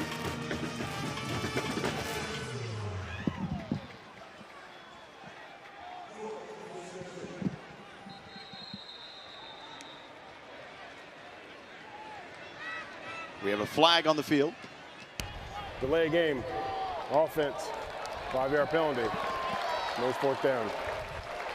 Now, do you believe that was something they did intentionally to pin them a certain way, or do you think that was just a mistake? And create more space for your punter, you know, so that he doesn't have to worry about putting a little less on the football. Carrizosa punts it. Thorpe lets it go over his head. And that one looks to be a touchback. So Stanford, 2:45 to go, trailing by 5. Let's see here.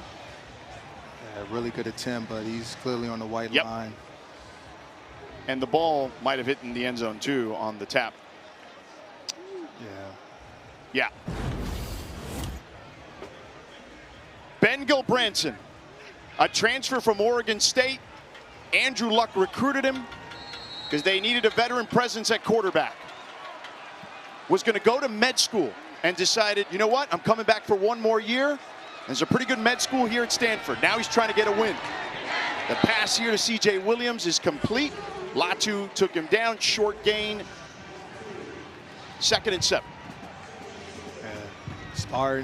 Spartan's defense, they just don't want to give up any sort of big plays right now. Make the Cardinals earn everything on this drive. Gilbranson again to Williams. Williams trying to extend forward. Jalen Thomas, though, wrapped him up. It'll be 3rd and short upcoming. Williams gets over 100 yards now. Gilbranson trying to get one off before the 2-minute timeout. He does. And Ford burrows forward. Should have enough for the 1st down. Please just set the game clock to 1:57. 1:57. And that is a 2-minute timeout. So we'll step aside. We've got a 1-score ball game. Stanford looking for their 2nd victory of the season.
Here's what's at stake.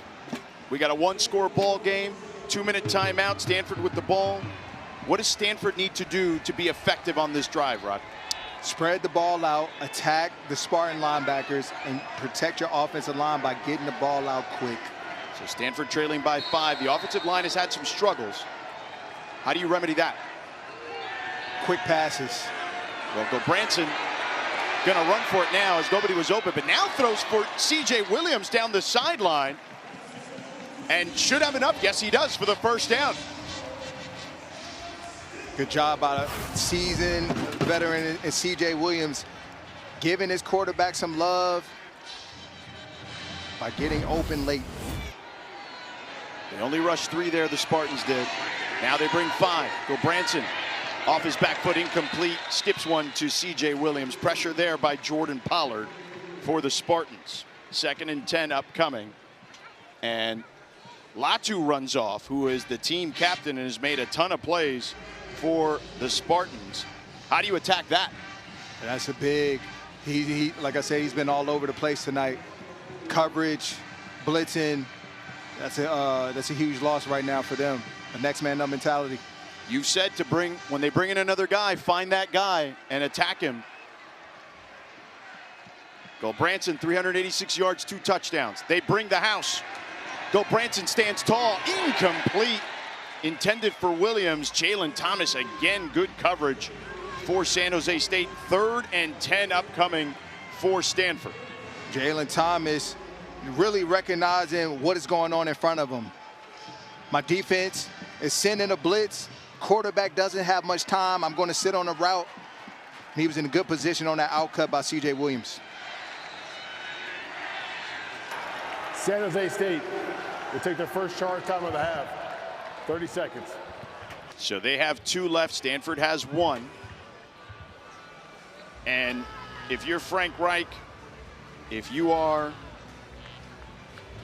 the offensive coordinator for Stanford, Nate Byham, who played here as a tight end, what are the conversations like right now? Conversations are, we got to give Dr. Ben time.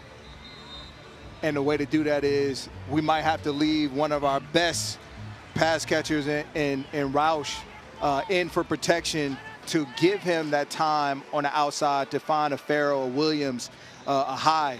And then there's his defense. I like this timeout because you give your defensive line a chance to get a breather. And we know it's not going to be a run right here. You're going to need to rush the passer relentlessly.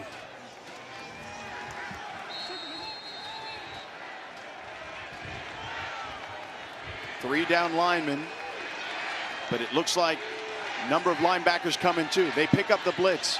The toss, incomplete towards the sideline to Farrell. Jalen Boehner in coverage there. 2 white shirts in the area. 4th down. Really hard throw to make across that hash. It has to be earlier. You got to get that ball out. That was very dangerous. This is the ball game for Stanford. This is it.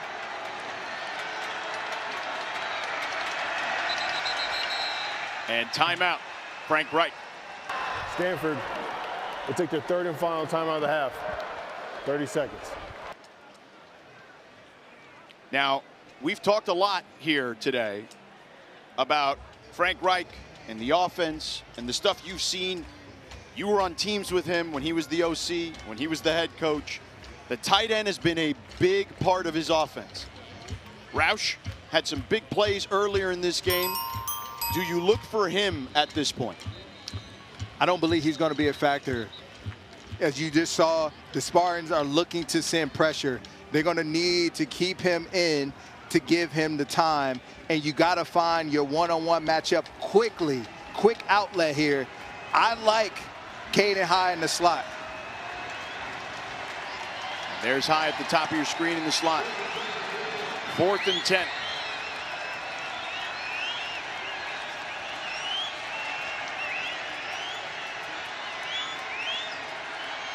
Gobranson with time, floats one.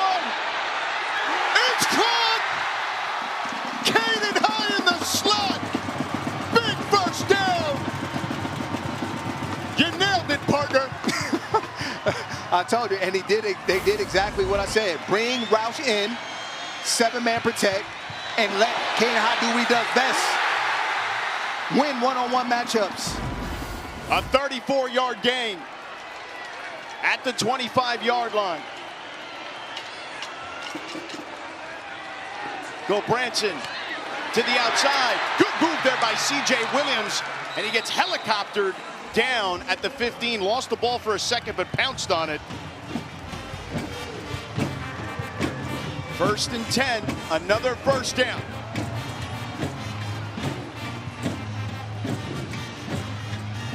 Time is ticking.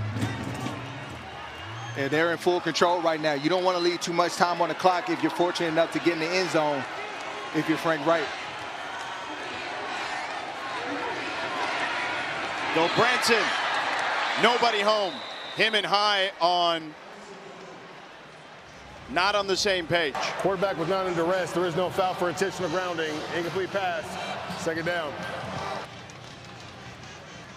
Yeah, that's unfortunate because Caden High, again, he broke away from the leverage of the defender. Ran a nice corner route to the back of the end zone where he left a lot of space for Branson to throw it up there for him.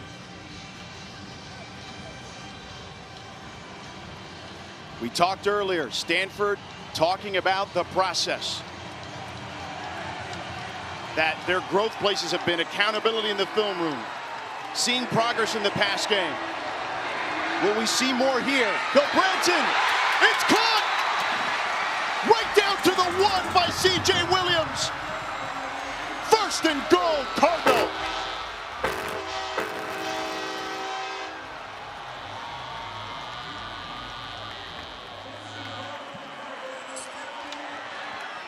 Clock stopped to reset the chains. 25 seconds. Branson to Irvin. Walks into the end zone. Touchdown.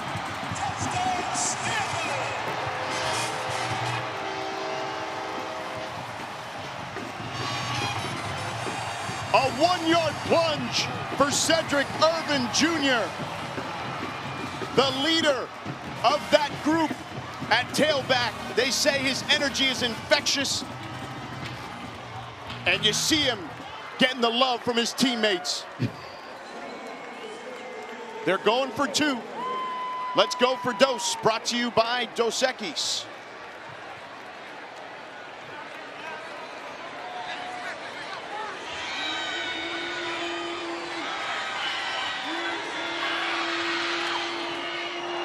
And a quick toss on a tunnel screen to Roush is incomplete. So 1-point ball game. 19 seconds to go. That was the first carry of the game for Cedric Irvin, who'd been in there on 3rd down situations to pass block. He's a guy that, man, he just does whatever it takes to win. And he gets rewarded with that carry there. No bigger moment than right now for Cedric Irvin. But what about Ben Branson on this drive at the clutchest time when I need you to make a throw? He delivers to Caden High, and then they cap it off with a nice run. And you're on your way. You're 19 seconds away from a victory. And Dr. Ben has to feel great about that last drive that he put together, a 4th down moment. Cedric Irvin Jr., his dad Cedric, senior, great player at Michigan State, played in the NFL. He's cousins with Michael Irvin, the Hall of Famer from the Dallas Cowboys. That's good company right there. Good genes. Very good genes. But now it's on this defense. They kick this one into the end zone. 19 seconds for Walker Eggett, who has 452 yards in the air and 3 touchdowns. He led San Jose State to a victory at home last year against the Stanford Cardinal. Can he pull a rabbit out of his hat here? 2 timeouts for San Jose State.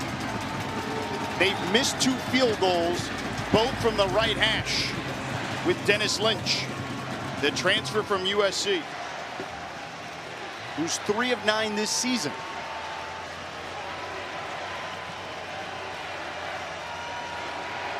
Egan, pocket collapsing, flushed out of the pocket, throws on the run, and it's caught near the 40-yard line by Kyrie Scholes.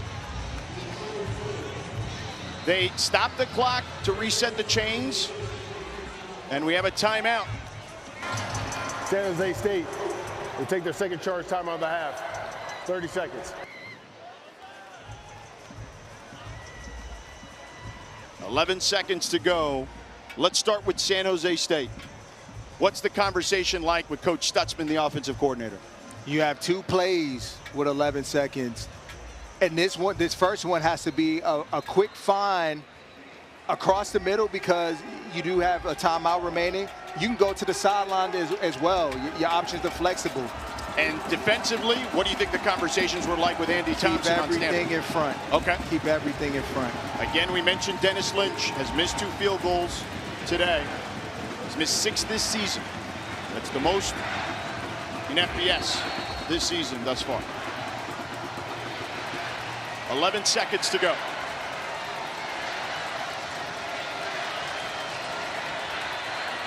Egan, pressure coming, avoids it, launches down the field, complete, but the ball pops out. The ball is loose. They're going to say incomplete. Leland Smith had it for a second, and the ball jarred loose by the Stanford defense. An incomplete pass, second down. That could have been very costly by this Cardinal defense. I don't know why the secondary is so close to begin with, but that could have costed him and ended this game. Jay Green, one of the tacklers there to dislodge the ball. O.J. Rique, the other tackler there. They're going to the end zone. You have to back up. And they are. They're now all on the opposite end of the field.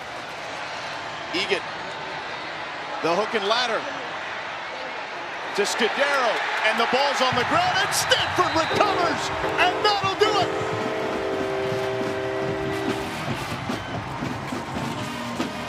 The Stanford Cardinal victorious.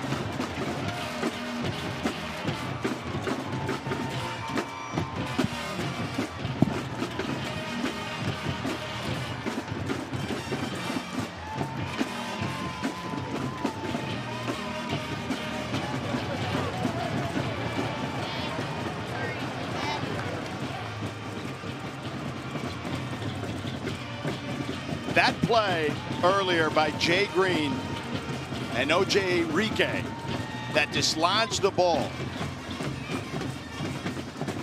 by Leland Smith, who had it in his hands. That's as big a defensive play as this Stanford team has had in a long time. And that was effort, George. Nothing but pure effort and a determination that we want to win. And like I said, I was up here having a hard time as a defensive player seeing those secondary guys so close with the situation that they were in. But Jay Green did an amazing job, and they found a way to come out with a win. And that's all that matters. Let's go down to Victoria. Coach, it came down to the wire. What was going through your head for the last 2 minutes of this game? I mean, great team effort. I mean, we went in at halftime, and we just said, let's go. I know we're better than this. Everybody knows. The guys were talking. They had it at halftime. We just need to execute better. And you could just feel the energy on the sideline the whole second half.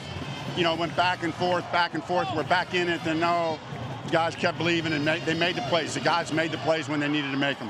What impressed you the most about this game, Coach?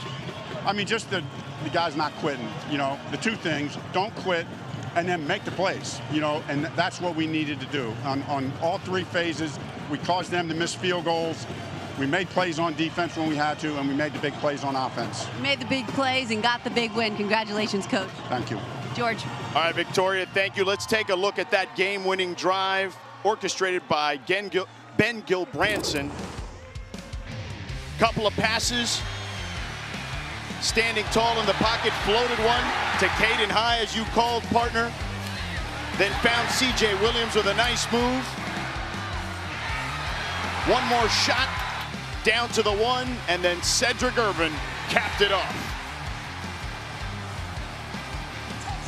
The process is working for Stanford tonight. The process is working, George. And what I found out about this Stanford football team is that they have grit. They're willing to fight, and they believe in each other. It wasn't pretty, but the result was a win, and it was a team win because it took everybody in that picture to contribute. Our final score tonight. The Stanford Cardinal come back and win 30-29 against their crosstown rivals, the San Jose State Spartans. This has been an Aaron Snyder Storin production. For Victoria Arlen and Rodney McLeod, I'm George Sedano. Let's send it to Kelsey Riggs Cup and the Huddle crew.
To go down there and win this thing. Just really proud of the guys, the team.